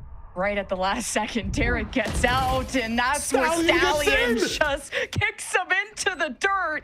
And this is for the win. Fly and Moose have to re-clear in. The defuse does not get stuck. It's not even halfway. Moose is just gonna spam through. Stallion will be at the top of his game. And there it is. YFT will send us to Breeze. It's insane. An entire dominant run on Haven from start. And as the other team starts to come back, as Core starts to figure out how to play the game, YFT switch up the pace a little bit. They have the ultimate coming out early, and they lock down with talent. Thank you so much, Sierra. Yeah, it's do or die, and pretty YFT fashion to go the absolute distance, and a very familiar map to them. I mean, they just had losses to EG Academy 13-10, but YFT they're gonna run this comp again, Shio. Yeah, and I don't mind the comp. You asked about do or die. Does Core Gaming want to die? Is my question, because Solo Harbor is a lot. That's crazy pressure right now on Flya. Yes, you know, Myrna did a really good job of breaking it down. It's very hard to do everything on the map, you know, especially with splits coming down or fakes back and forth. You can really exhaust the Harbor utility. But if Flya is able to solve things properly, lock things down, the team's gonna have so much to play with. It really is all on him on this defensive half. And Muddy wants to make up for that performance he had on Breeze, and he's someone who just absolutely shined on the previous map. YFT taking things slow until an exchange, until there's a trade, and that gives Core the information. The spike is down, and Derek gets 2 with 5 HP still left, and he lives. Continues to be a threat, and Core have the numbers, and they still have eyes on Spike. Things are going so well for them on this pistol round. A little bit of luck with that spray coming in from Derek. At the same time, he's still alive, putting down pressure. 2 players left to go. Sheriff picked up from Atlas. Things are not finished here just yet. The flash, though, perfectly spaced, is not going to hit. Infiltrator with a 3K walks it down mid and takes the round. A shout out to that door that made the whole difference there. Door diff. Core, though, with a difference maker on the pistol. Derek, I mean, he has just been one of the most incredible initiators to watch in terms of his mechanics, how impactful he is, especially on the Sova. He gets to do that here again, and the vibes are immaculate, and this is why players like that matter in intense maps like this. So Core will have Infiltrator as well with the Outlaw. Up close and personal, right into the stack of YFT. He dodges the flash, but you can't dodge this L. That Infiltrator serves you up. LNR and LNR left and right, the peaks, and even handing out those L's. It's nuts from Infiltrator right now. He's really taking over this one. Talk about him having, what, a stint on crew just a little bit, right, in tier 1 and kickoff. Like, this was one of the maps where I feel like he was having some of the biggest impact. I think it was on Neon at the time. So now we're swapping over to the Jet. Same job, though. Classic long range. 4K. Get the ace for the value. It's not going to be there. Devi will stop it down, but still the power he's demonstrating right now. I know it's against an eco. He's rocking it down. And he has the ult in round 3. So that's always nice. Probably. Okay, yeah, gives the Outlaw to Derek. So this is going to be a shakeup. Core really trying to make a splash early in this map, and it's so important on Breeze to gather momentum early when you can get, I mean, more powerful snipers than the Outlaw online. And we saw even in our first series of the day how important that battle can be against 2 powerful snipers. I'm imagining that's going to be Ziff here in the future, but YFT, their first rifle buy-up, now have to deal with a thorn in their side. See what they can do to fix it. One of those knives might end up striking at any moment. They're ready for this take, though. This is crazy. So many numbers here. 3 people looking at elbow. What do Core know? How are they ready for this at the same time? It's messy, and Infiltrator goes down. Infiltrator so greedy for that. Just had a whole cutlery ready for the team. Core will still hold the line. They have the Outlaw. 1 bullet down. YFT not going to engage on the reload as soon as that harbor wall comes up, and Fly is quick to rotate around the map knowing YFT are going to pivot. That's a bingo. They understand exactly where every single player is. all 5 in a row. And the thing is, though, you can still move after the fact. And the gamble is, let's stack over towards this A side from Core. They think that YFT is going to be here no matter what, and they are correct. Flya gonna get his one and done or absolutely devastate this team. Quick trades, and YFT are back in the game. Derek and Moose. Saw Derek already warmed up on the mechanics, but an Outlaw, there's only 2 bullets and 4 people. Make that 0 kills. And Moose will be happy to give his life for the cause. So YFT carrying through, already earning the run it back. So wait a minute, there really is going to be a tug of war here. Back and forth, and we haven't really seen it too much past like maybe some of the rounds happening in the very start of the Lotus map. This is going to be an intense one. Whoever runs away with that momentum, they have been the leaders of these series so far. Just one comeback that was possible. Past that, those leaders keep pushing the map forward, keep making those leads so much bigger. Read right now also from the side of Core is that we are staying for and waiting for a B hit. Still early aggression. Storm Surge is a possibility here. Flya wants to get a bit more aggressive with it. Nothing found over in A main for now. Everybody though from YFT is here. Hey, Flya tagged up with nowhere to go. YFT on the chase, on the hunt, the run it back, the dashes. Core, how do they withstand? They just try to create some safety behind the very forward harbor wall as YFT try to cage them in right after, but really just exclude them from the party. YFT also have 2 from main. They're so worried about a Core flank, which Core are not going for quite yet. They're just trying to stack together, maybe wait for this harbor wall to expire, get ready to flash on the other side. Kumi caught in the open. At least Core will trade. It's even numbers as Core step forth. YFT give them the space. They give them the spike. Core have already tapped it. YFT are paying close attention, but as they do, Core win every gunfight, and it's up to Devi and Stallion to just delay as much as possible. It's the last shock bolt from Devi to deny it. And no time for Moose to clutch. Really stoic and patient plays from YFT. Really good job from the team to lock it down. The thing is, though, cost them a lot when it came to the money, especially with some of these positions. Muddy on yellow, doing a really good job at scaling too, and going for that individual play. You need everybody in these specific roles to be doing the best they can when given the opportunity, winning the clutches, pushing in for some of the space. And for YFT, I just sense confidence right now, and around like that, confidence in the game plan as well. No matter if it's discovered by these Core players. I have to commend Core though. Some of the adjustments they're making, they are matching YFT at the right times across the map, and that's very difficult to do on Breeze. This time, Sheriffs across the board, staying proactive, inside elbow, walk down, and the prep here is ready for the side of YFT, but it's not 2-tiered. Usually you have one person closer, one person a lot further away at window. It's a double window tech for the moment, and lots of information gained from Core on that pushdown. Core desperate for these upgrades, but how far are they willing to go for that? Core have less really to risk. They're the ones that could go for it. And as YFT approach, it's the Outlaw saving the last bullet just for Flya, who stands tall. Has an important job to try and win that 1v1, but now here's the crunch. But wait, Flya is doing incredible damage, and Core feel inspired almost. They're on their way towards the site, and YFT are antsy. They are trying to find some value. It's not going to be too much. Still have a bit of a chance though. Spike just got planted. All right. Core. Okay. Get broken down at the end. It's a muddy 4K, I guess, to end it all things against a bunch of pistols. But man, Core are a team that keep you on the edge of your seat when they have these lower buys. And Infiltrators investing into the op, and nothing yet for YFT on that end, so that's going to be a factor. Now I'm wondering if he updrafted on that back pillar of B. It's a very difficult angle to see coming. I think it sees over the wall into window as well if you have an attack smoke. And a lot of the times Phoenix teams, or the people that like to run Phoenix on Breeze, they end up in this B main to just get that free orb. A is a bit easier to control. You start over at B, take that orb away, and then move over to A, go for the exec. No orb for now. Moving down, Atlas is a little bit further away from the ultimate. I would assume they'd try to go for it, but don't want to waste a smoke or a wall on it.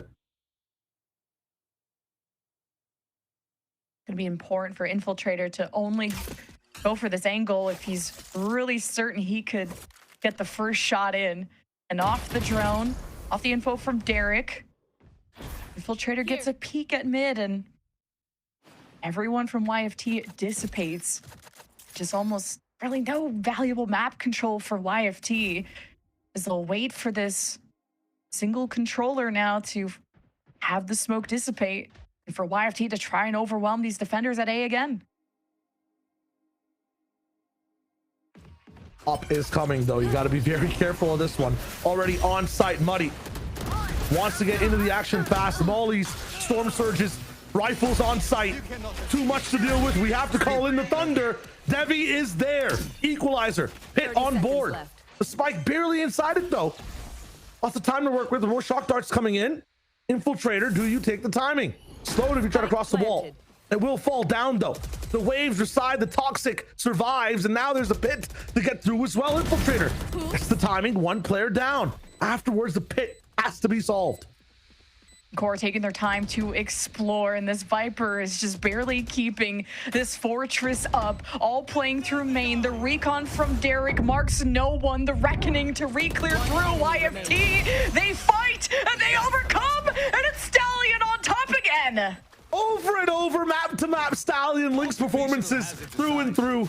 The one person you can rely on to make sure everything works out in that retake. Oh my goodness, the reckoning coming in at the perfect time to make sure even if that pit falls, still you have no control, still you drown and you cannot see. Huge to the trade, and afterwards, yeah, again, it's just so well timed. It doesn't stop it early either. You are forever lost in the pit. So much impact from the ultimates. Devi, the 2 shots with the Hunter's Fury, 2 kills. That's rare to get. The reckoning for the refight. YFT got everything they wanted. And QOR have to try and cosplay exactly that with the ult set they have. Yeah, they have its score. Poison's off. Well, what happened after that all for one fight? Now it's your turn. You know what I'm saying? Now it's their turn for these ultimates. They've got to lock in, find their super power, find their quirk for this round. Thing is, when you have all these ultimates, you have that riddled in your mind as well. We talk about the mental stack for Flya, solo smoking on this harbor. Nobody else to really stop, inhibit things going down. You have to find peaks. You have to try to do something early. An Infiltrator gets caught in that sauce. Cove down. Now just a wall to stick around with. At 40 seconds here, it seems as though YFT will have a lot of control on where they want to go on this map already. Huddled around mid, they have the timing to cross. Infiltrator exploring. YFT missed shot, but YFT have more up their sleeve as QOR retaliate with their own reckoning, funneling YFT into the grasp, into Moose and the trips that he has set up, especially for this moment. And he has the neural theft, and he activates it immediately. YFT, this is gonna be tough to overcome when they are spotted. Weight of power juggling back and forth in these ultimates. 2 of them baited out, but then the position completely solved. For the side of YFT, it doesn't matter if you know where they are. You got to win the fight. Kumi has perfect timing, announces himself with the flash. Shock, electric, but it scares him back into the smoke. Muddy, scope online for a second. The double swing is there, and it's impossible to try to get through the middle of that one. 1 HP for Moose. There is no chance. Stallion again and again gallops to the top of the scoreboard. A 4K in the round. So many ults in the bin, and for what? QOR needed to have impact, and they fell short. It's going to cause probably a timeout here, I imagine. Nice call. Need to get it together. Yeah, I gotta stress this right now between these 2 teams for the moment. That was 3 ultimates used in that round for the side of QOR. Nothing was gained from that position. They never had control of that round for even a second. It was nuts from both sides to be able to dodge the power they both had when they were trying to hit the site. It was very impressive. Nobody from QOR went down when YFT were hitting. But at the same time, even with the neural theft, even with all the information in the world, if you still can't win those fights on breeze, man, in a retake with Harbor, what is going on? The coaches have to get involved here. Time is running out for QOR. When we see YFT in control, that Haven map, Lemon, it was, they were addicted. They couldn't let go of it. They were so good at keeping that lead. YFT are so good at watching their backs too. They haven't let Core develop any kind of flank or off angle. Infiltrator's looking for any weakness, any gap left into the map, and he falls early. He's the one getting all the kills, mostly for Core. He's almost double positive. Here, everyone else is negative on the Core side. You need Infiltrator part of these equations, and it may just come down to simplifying the fundamentals, simplifying this defense, having your numbers up to withstand against YFT. As Infiltrator brings the knives out, he believes in this eco, and YFT, they play these early rounds slow. So slow, waiting for that first mistake again. We talk about even on these ecos sometimes, right? But even in those rifle rounds, you saw it as an example in the last one. When you have solo smokes, when you have this type of composition, the double duelist, you have to get a little bit active at the start of these rounds. Try to find some space on the map. All YFT are doing are wondering on this eco, do you want to take more core? Do you want to be greedy? Jump on more than you have. And for the moment, no. Core, stick it down. Their strongest player, Infiltrator, will be one of the first people in contact this round. Be a big moment, especially the closer YFT get, the more accessible these upgrades could be for Core. And that's why YFT are so scared to approach any of these tunnels, any of these choke points, to be at close range to a pistol, especially the Sheriffs. Mechanically, Core are really impressive. So YFT, push comes to shove, 30 seconds left. It's time to hit. And through the recon, through the trip, Smooth still has to be discovered. Loki smoked off too, as YFT have only just spotted him now. Good heads up, good coverage here from Devi and Muddy, who have just claimed every corpse behind them. The retakes around the corner too from Core. Kumi and Infiltrator work together as a duo, and they will fall together as YFT are just continuously on a streak. YFT doing tricks on these rounds a little bit now. We got Devi Oppen. They're taking solo space on ladder. Muddy's all the way in there without even a teammate getting damage done. Everybody's really rocking it down individually, having really nice performances. But after Stallion's clutches, I have to look at Muddy, who's making really good space for the teams, you know, from their perspective in the anti-ecos, and even on these rifle rounds, fearlessly going in, diving through some of these walls that are so hard for duelists to entry pass because they slow you down, being affected by mollies, storm surges in the way, all the immediate util, the flashes, he's turning them. He's doing a really good job at being the herald for his team, pushing them onto these sites. Eric has a responsibility of now solo watching mid, or at least going for the drone, recons. It doesn't see enough. Core just will maybe have to turtle up, but Derek is gonna push the angle. Dangerous, because YFT have really been a death ball this whole time. The opposite threat on the opposite side of the map. YFT will really not be disturbed too much. 1v1, Derek isolates it and gets it. So with Div playing with the scans, he has some of his own and really is able to lock things down now. Not having elbow, not having that pressure. How do you get out of this angle? I'm loving the adaptation from Moose with the cam as well. So much information, so good timing from Atlas.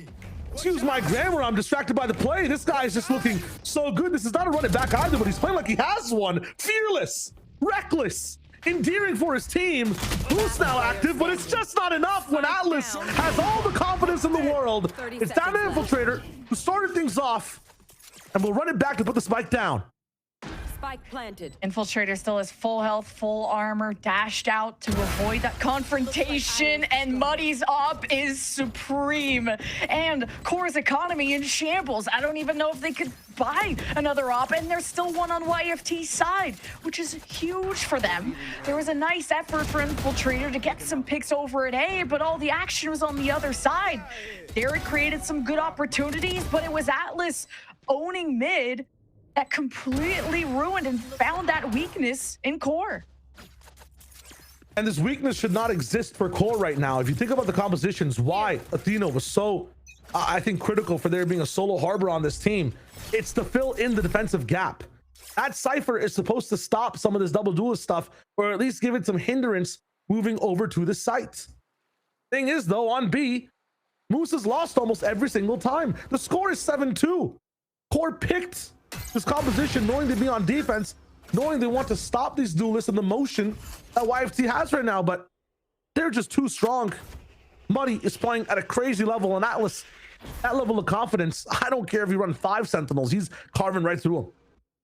Yeah, Moose can only do so much to slow things down if they don't hit his trip, but they just go above and beyond, literally. And even Moose gets smoked out as well because there's 2 on the other side. Here. So he kind of has struggles when there's a jet on top of him.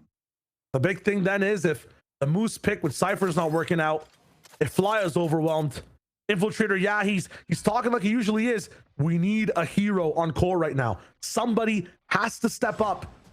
And even if it's not just Yuto, they have to start fragging. They're all in pretty good positions right now. This mid take is really expansive. They can play off each other.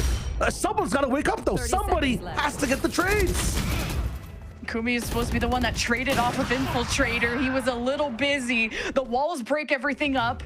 Kumi is still alive and is now trying to pressure out. It throws out the flash, gets carved out. And YFT be able to get the plant just in time as Derek watches at a distance. What seems to be the series and their playoff hopes start to dissipate. There are no heroes. There is no justice. Your favorite thieves are stealing away this game villainously. Muddy with a 4K. Stallion with the saves. Nobody can stop these guys from just criminally taking over these sites and stopping core in anything that they want to do. Strap right now, and as per usual, is always a slower start into a hit that core cannot handle. Sentinel on B doesn't matter this time, actually. There is a difference in flavor in the round. A switch over. Sentinel, Cypher on that A site. Core are ordering Moose to stop these pushes now. The thing is, the money's just not there. Sheriff's on the round. You're just looking for value. You're giving away the switch up, though. Something's got to change. There's only 2 rounds left in the half. Last time you had a sheriff save, like Infiltrator and Kumi worked together at this A main, got absolutely nothing, and they want to try and pick the site where they can duo, and they think that this B corner that's looked the weakest on Core's defense would be the area that YFT would hit. So much of that firepower is on the left side of the map. You're going to try and slow things down for YFT's push with, like you said, the trips here at the front. Unfortunately for Core's duelists, they pick the wrong site. Maybe they'll be on the way soon. YFT have the better weapons. They're not going to have any close encounters against Core. The Harbor is going to try and slow things down, but the wall does not come up in time. Moose 6 feet under, and the rest may as well just join them. YFT plant, and they look like they've already secured the round. But here comes help. Derek joining Infiltrator. No crazy flanks. Kumi, a run it back that should be saved for the next rounds. Well, really, not really many more chances, but that will be inspirational. But Muddy just doesn't miss. It's hunting season. Okay, maybe he misses a little. Derek, the window of opportunity to cross, to find an angle around this, to find a solution. In the time that you have left, the spike is ticking, and the heart's no longer on the Core side. As YFT, they slow it all down, and now just watch the rest of Core fall. Open up the hospitals. Money's on the map. These flicks, man, they're breaking my wrists. Hearts, as you mentioned, from the side of Core, just not beating. Look at that quick scope. If you blink, by the way, you've missed the beauty of this round. I know it's anti-eco, but to catch a dash like that, man, oh my God. Right now, these duelists, their timing linked by telepathy almost on the way they approach their twinning and how well they're doing on the map as well. I know Infiltrator is up there too, but 15-7, 11-7 from Atlas and Muddy right now. They are the talk of the town. They're opening up these sites. Hot knife through butter type beat. Gonna run it back for Kumi. Trying to pick the right place, the right time. Infiltrator gets what he wanted, getting through that link side. And he's gonna try and re-hit to re-peak. YFT are gonna keep him humble. And there's 2 ops now on the YFT side of things, so they're trying to keep their distance and slow down the game if they can. Now they ditch it. Opening the door. Wait a minute, Flya, you've said everything as to where you are. Zip will know you're here now. I'm so confused as to why he doesn't stick down in bottom mid. Nobody saw him coming. Maybe he knew that elbow was a issue, but now suddenly the map is completely opened up. The advantage that Infiltrator made, this guy who's the only soul active on Core, it's been given away. He has the timing here again. Atlas is hidden though. Devi's taking out his teammates. He's the only one alive. Does he see the corner coming? No. And that are chances for Core plummeting now to the depths of the ocean of breeze, man. They're drowning in the sand. It's so rough. and the solo plays hit or miss, more likely to miss, unfortunately for Core, feeling the desperation of going for any play that they can. Comms feeling like they've gone quiet as YFT loud and proud with an ending Hunter's Fury right through Moose. He's an animal after all, and he gets put down like one as well. 10-2 for YFT as we go into the second half to see, is this the end-all be-all? It's looking rough for Core for the moment. Belief is there for the fans, though. We've seen some of the comebacks that YFT have mounted previously in the series as well. Now, this composition might be a bit better in execution on the attack. Yes, the mental stack heavy for Flya. Solo Harbor might not be the easiest thing to run on defense. Infiltrator, the only person active, could be good on attack though, because him entering and being really good at the game, hot right now on the rifle, on the pistol. The rest of the team can adapt from it. They get to set the pace, at least, Core on this side. YFT though, you give a team like YFT these many rounds of a lead, you guarantee at least 2 of them this half are gonna get crazy. They'll throw in some wrenches to Core's game plans. Core's gotta hold on, and most importantly, it's the most important round for them. They gotta win this pistol. And Core just have to support each other, and you're forced to do that on a pistol on the attack. The Harbor secures the site. Moose breaks some skulls along with Flya, and they retreat away from mid. No chance for YFT to retaliate in that moment, the retake, as they'll have to wait for the wall to come down. Dev patient, Stallion. He solved things before for the team when things do look dire. Devi though, solved. Stallion up in there with the trade as well. Down to a 3v2. Stallion moving in.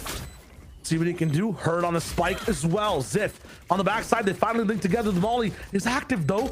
Understand where people are. Just have to land the shots. Peeking through the Viper wall. It might just be enough for YFT to cove it down. Harden it up. Go for the defuse. Flya has to move close. 36 HP. You need to clutch this. It's being stuck. There's the play. The plan gone awry. Flya. One hopeful flame for Core still ignited on the map. Watch their movement. Wow, what a round for Flya. We are all freaking out. Was Flya gonna get there in time? Was the second player on YFT gonna swing out of the cove to do something about this? They just tried, and it all came down to also a Stallion wall that created a mini 3 versus 3 on the site, which kind of kickstarted this whole retake on the best of foot possible until Flya. The pressure was on, and pressure makes diamonds, and Flya's back into the game. You're still down 7 rounds. The anti-eco, though, it needs to be pristine. Yeah, right now Flya is VBS. He's shining. Guy is built different in that round to be able to get that clutch. Here. Thing is, do diamonds crack under pressure? What happens when you really put them to the test, right? It has to be this clear the entire half now, Lemon. Maybe the bad diamonds, the cheap ones. I don't know. But YFT, they got the classics close range. Devi has been a force to be reckoned with. And look at all the attention that Stallion's getting the ping from the dart. And approaching, Derek is not going to let this go by. Not on his watch. He dispatches both. And the A site is theirs for the taking. Doesn't get any value at all. Getting one person down. This would be a very good pedestal for Core to be able to play off of. But a bit greedy with this one, right? Double Marshal with the Ghost as well. They'll have a lot of money to play with, especially if they start dying in later rounds. But it's all about staying alive right now. And I think they understand that. They're going for the hunt, but they have this hard line drawn in the sand to not actually get onto the B site. It's just about punishing these players. The biggest thing for the side of YFT, they need to die. They can't just stay alive and save these classics. So I think they're picking and choosing who to die to. This is a good fight, but I like the fact that Moose stays off of it. Let's Kumi get the kill. You want to be able to get the orbs on the right people there. So good little mental game between the teams. They're still so locked in. Yeah, you have to scrounge everything you can get, and now you have Derek closer to that Hunter's Fury. I was starting to get worried about Core going towards the defender's spawn, especially when you have a Phantom. And then what if YFT got away with that? What if there was a mistake on Core? They could have taken those weapons. Who knows? But Core, they are just playing around each other a little bit better. I am still seeing Infiltrator go for the solo plays, and he was really harassing them with the Marshal. That's all nice and dandy, but just do not risk it for the biscuit. You do not have a lot of insurance left in this game. Yeah, I'm liking the call on the mega upgrade. We keep pushing forward. Molotov used very early as well. The hot hands, Ziff spotted, and he's gonna keep taking risks. Understand where one player might just be. Don't know that Derek has the spike, and he's battled down as well. Derek's got a good bark going on over there, and surprised he was trying to bait out Ziff, and it's Derek that ends up taking all the damage from that encounter, and kind of scared on how they're gonna scoop out YFT and try to figure out the numbers on the site, where Derek hasn't invested anything in this round yet. Can't believe that Ziff holds off 4 players though. Money gets the timing. Dash to break it away. Cloudburst to get back in the 1v1. He's so confident. Becky go for a drone there too. Money is caught out in the open and just gets spammed out from the rest of the army of Core that march forth and go to the secondary plan. And it's Devi 30 seconds and it's left. Stallion. The best players, the stronger site for YFT, and as Core that they're deciding otherwise, they're pivoting to B now. I love that from Stallion doing the 80-80 with the peak. It keeps these 2 players on the B site. The hopeful core of YFT so far. They're figured out though. Starting the round to slow the round down completely. Stallion is there though. He finds the kill on the cross. He still gets more damage in. Moose barely has a breath in his lung. In his lungs. 2 HP. He'll only be good to get the spike down, and then nothing. YFT, it's a clutch factor about him. They're worth their weight in gold. One person gets 2 kills. You're minimizing Core at every step that they take, and Core just kept flipping the map, thinking maybe you would beat them in rotations. This stack alone could have been disastrous even earlier for Core. Unfortunately for them, Stallion goes unmarked and uncaged. A really good moment for YFT. Actually amazing moment from them. I've counted 5 rounds in this game so far that have been tough puzzles for YFT to solve. Impossible situations, like when there was that Viper's Pit before. The Reckoning came in. Who was that? Stallion. In the pistol round when they were at a deficit, who came in with the wall? It was Stallion. In that round when they were down on numbers and there was a rotation happening, who called and did a really good peek with the Storm Surge to figure out where the pressure was going? It was Stallion, who then solves the round at the very end. If you want to beat YFT, you have like 4 problem people you need to pick before you get to a site. And they've got Hydra heads on this team, man. You kill one person, somebody else is stepping up in that spot to be able to clutch. It's a very tough team to break on Breeze. Or avoid the drone from YFT. Need Derek in this equation. He'll have a drone of his own.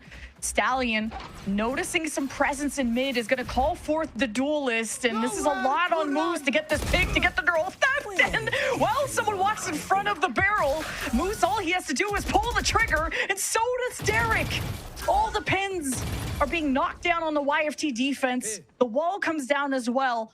Core need perfect rounds. They need momentum, and YFT just need 2 to get to playoffs. Still locked in. They know that Stallion's alive. Okay, Cove close range to be able to cross. He has the option for the Reckoning too. They just end up getting a little pick, but I like the fact that Core are playing so far up and not giving anything away. Moose coming in now. This flank going to be devious, but you understand what the positions might be like. Instead of even going for it, YFT decide, let's just save. It's not worth it. We've got so many chances to stay in this one. The economy is not looking too good for the entire team. So with this save, I think Ziff and Muddy will have enough to drop their teammates and keep their rifles. Core have been so nervous at kind of the early aggression that could come out of YFT, whether it's the early util from Derek to check out A main. And this is going to be another hindrance to them because YFT have Reckoning and Run It Back. Only Reckoning there for Flya. So Core's options or win conditions are not as plentiful as YFT side, especially when YFT are just kind of better aimers, at least at this state of the game. But Core haven't given up. They are 3-1 in rounds when it comes to this half.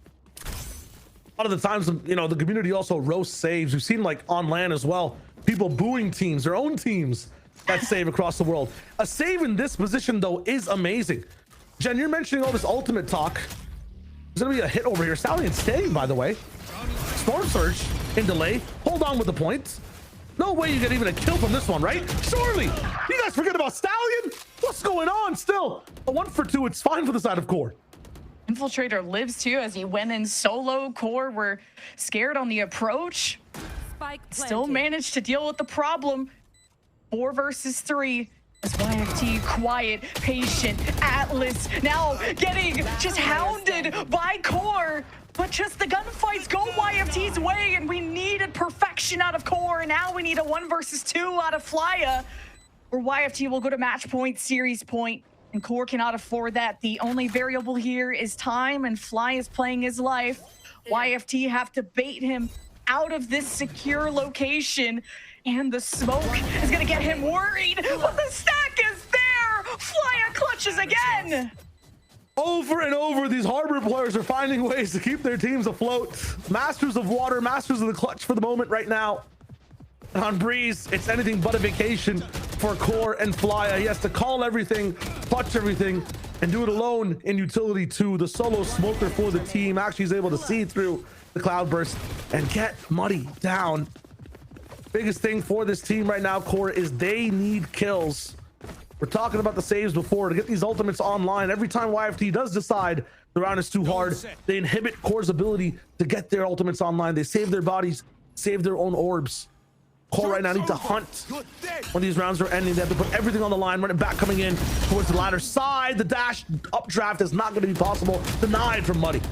And the combo util that Core, like everyone got an assist on that kill, but Ziff, okay, makes Core really work for it. The plant there, Atlas around the corner, just gonna go in solo, see what he can get, and now he sees nothing. Vision fades to black, and Devi is the last on the hit list. So Core getting away with this. That was a save, of course, for YFT. They have really good ults coming out, so it's, can Core withstand the tidal wave of ultimates coming up in the next round?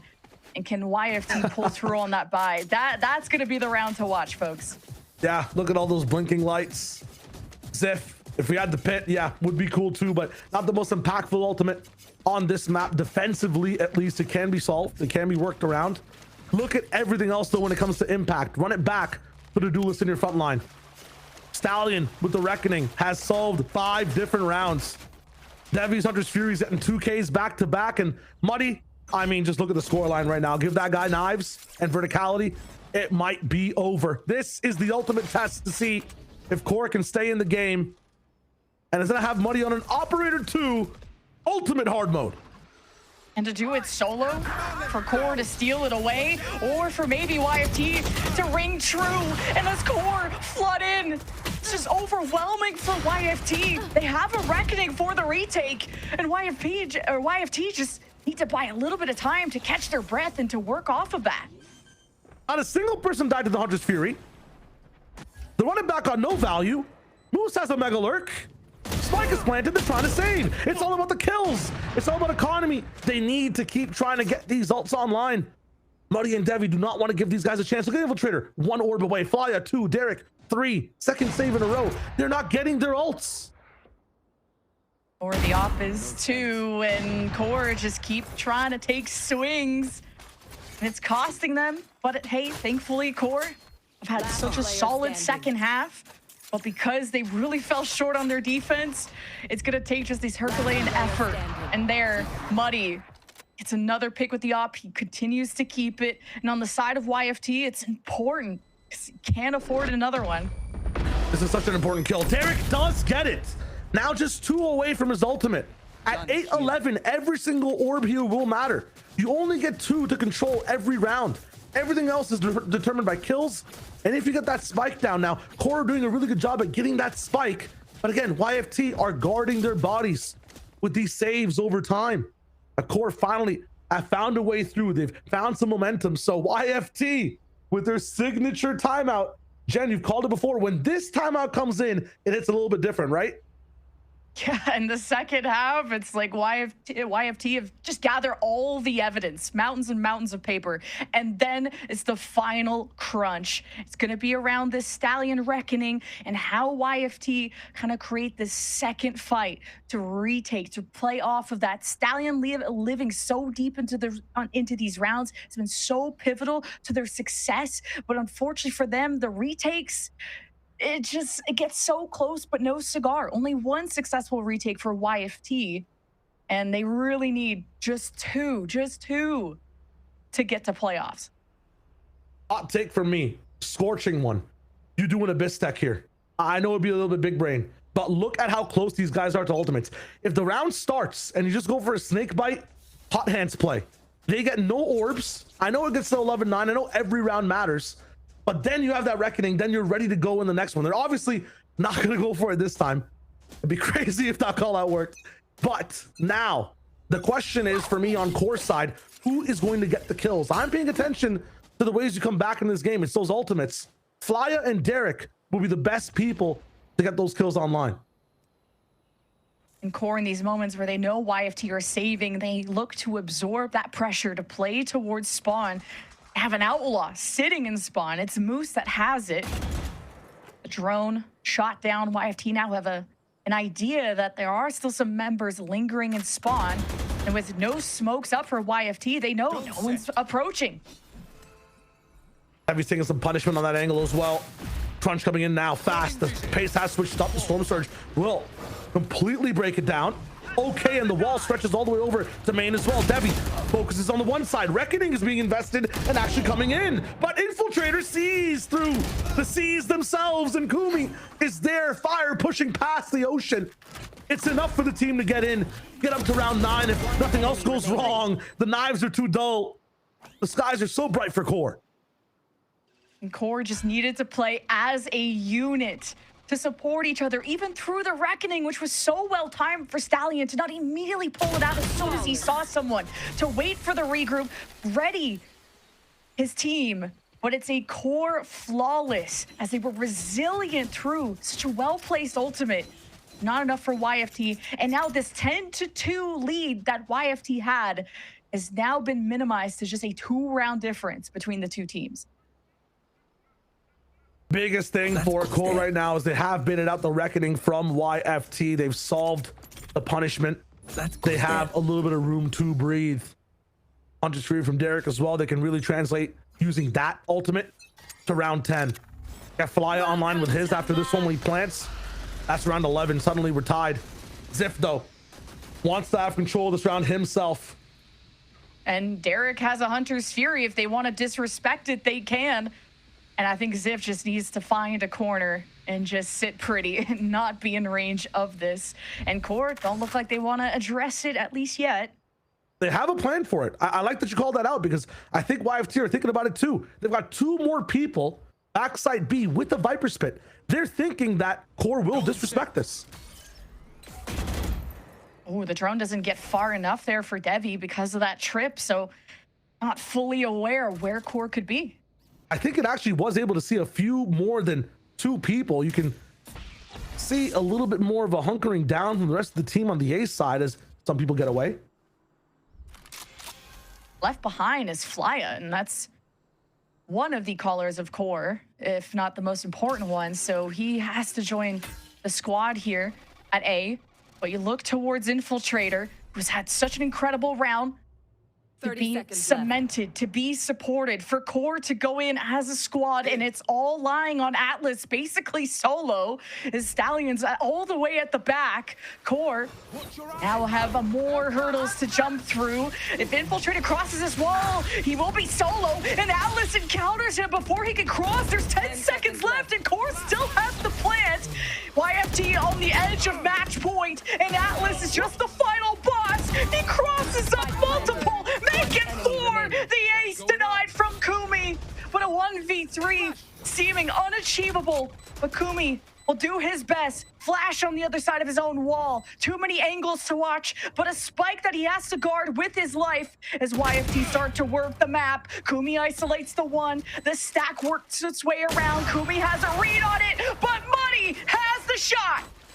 It's amazing from YFT. Atlas holds up their world and is able to single-handedly take down 4 players working around a harbor wall. I just don't believe it. It's nuts from this player. Look at this. Nobody else in sight. Not a dart in play, just him alone, stopping the dash and then solving the plant as well. Perfectly timed utility on all sides. Incredible clutch power from YFT. A solo Phoenix gets a 4K basically. Stallion puts up the wall and throws Atlas into the ringer and comes out with corpses. It's insane what Atlas was able to pull out, and now he has to run it back. Win condition for YFT, playoffs on the line, and it starts with that run it back. We'll see how QOR are careful. Here is the engagement from QOR off of that Phoenix, spreading duelists on both sides, fully taking over the site. YFT playing for that retake. With an op, it's going to be a bit trickier, but with mid control, QOR are going to be aware of it. The reckoning, a proactive play from the QOR side, but a fight that never happened. Droning, YFT going for every piece of information they have time to play with, but now they need the kills, and Kumi is on watch. He gets a 2-for-1. Derek will suppress a 1v1 towards the top of the site, and an infiltrator comes out with gold, and QOR still live on. The individual aspect now is switched over to the QOR side. It just feels like they've woken up after that timeout from YFT. Usually that's the way that they end the game. They end up taking the momentum in the match, but QOR are not done with this one. Amazing ult. And as you called it, Jen, yes, the proactivity from reckoning from Flya really gives confidence to the rest of the team to stay in their angles. He's blinding 2 of his own teammates to get the rest of them active, sacrificing the pawn to save the king in this round. 10-12 though, 2 more chances. QOR have to stay very vigilant on this attack. Triple swing on window with a drop smoke is insanity. They gain control, and this is a trap play for the walk down in elbow. Wall is still up. It's the defensive one. These will be odd angles, but they get the tic-tac-toe on YFT's side. No way. The value is insane. Down to a 3v3. That could have been even more disastrous the way that QOR were stacked up. YFT did significant damage, but did not get the upgrades. So QOR still have the advantage. 3 versus 3 on this corner though. Stallion could stand tall, but he gets floored by Infiltrator. Now better than ever, this duelist needs to show up or QOR will not go to playoffs. And at least the spike is planted. And on a Sheriff pistol save, YFT can't pull out any miracles here. And last round of regulation, QOR have closed the gap. What do we have left in this round? 11-12. There are some timeouts. Will either team take it or let the players play? It seems as though we stay in the realm of chaos right now. Momentum, honestly, on both teams' side. I think it's evened out in that round. That set play plan worked for YFT. It's an eco, though, so they expected it to lose. Match point for YFT, pushing it to overtime here for QOR. Hunter's Fury from Devi has only ever found 2 kills. Last time it was used, though, did miss a little bit. An Infiltrator has that firepower active with the knives. Moose will expect a little bit of hostility on the A main line. Doesn't know there's 3 players here. And he's sitting Muddy activated on the angle. He's 1 kill away from knives of his own. The rest of the team over at B, ready to pop if needed. But QOR are sitting silent right now, waiting for YFT to make the first move. And Moose already has his camera gone. And if there's one thing Moose is so good at as a Sentinel, is to play his life, to give up that space, to play for the war, not just the fight. And now he stays towards spawn, denying a flank opportunity for YFT. QOR want to stay secure, but right now they're letting that clock burn with no advantage. You still have 2 anchors on this site, both that have mollies to stop you. You have no map control. Everybody's rotating over. The B side hit coming in. Hunter's Fury stopping the rest of the team from getting into the spot. Electric from the side of YFT. Still, they're solved. Sif with value. Sif with the site doing damage, but QOR have it for now. Now the spike goes down peacefully. YFT, and I hope to disrupt this, coming in at 3 different angles as QOR watch from main. Derek wanting to get ahead of this, facing Devi in this back hallway. A big win for Derek as QOR could be sending us into overtime, and so it is. It's up to Muddy with knives in hand to discover 3 players before time runs out. And against his opposition of Infiltrator. And in the spotlight yet again is the initiator of Derek, who stays calm, cool, and collected to send us to overtime. Core Gaming Overtime. with a phenomenal comeback in multiple rounds where YFT had 5 ultimates almost. I mean, it's insane the way they climb all the way through. On Breeze attack as well, which is so hard to be able to mount a consistent offense with. They're able to get in with 6 different strat books and really take YFT for a ride. A YFT that has Muddy and Atlas playing out of their mind. A YFT that has the best clutch player on the server right now, Stallion, who's figuring out every single problem for them and just solving it. This time, it's going to be crazy. What is this from Core? A 4-man hit into B main? This is quite the Hail Mary. Hold up.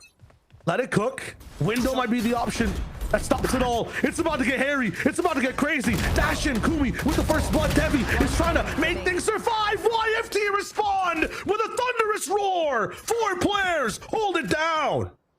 Oh my god, YFT got crunched, but they bit back against Core. They were not planted. expecting this, and they still locked in when it mattered the most. Core tried some shenanigans, but it's the attacking side from both sides that has been the strongest. 10-2 for Core, 10-2 for YFT. And it's Moose in a 1v4. Best of luck. As YFT, they do not miss when their crosshairs are set. YFT taking the Switching first sides. round of overtime. Match point. If they pull through on the defense, it's all over. Core climbed 10 rounds back into the game.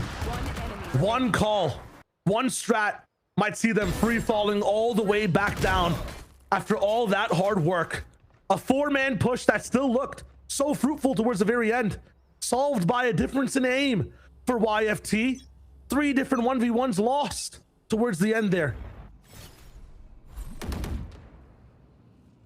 Core need everyone involved. They needed to be convincing YFT, or even trying to suppress them early with the drone. The quick pop out from Muddy, thinking the drone was enough of a distraction. Core nowhere to be found and are so careful with every step that they take. Last time there was a walk down, usually on the ecos. On the side of YFT this time, things are free. They understand that over in tunnel though, there always is one person active. It's Infiltrator who's ready to fight on YFT side. Or should I say Infiltrator's usually here on the other side of things for Core side switching 24/7. That's on me. I'll take the space so they know someone's here. Muddy actually gets the trade. That's the Infiltrator cosplay for now. Spray coming in. The fight's so important. Ziff wins it. Kumi is not there anymore. You still have Derek, who's left behind. He needs to stop this, to dismantle this defense, and he can't. Muddy still involved, looking for the 30 bomb, looking for the win and the playoff ticket, but so separated away from 30 Stallion. seconds left. The solo hold from YFT is pulled through in the past. 1v2, Core on the approach, and complete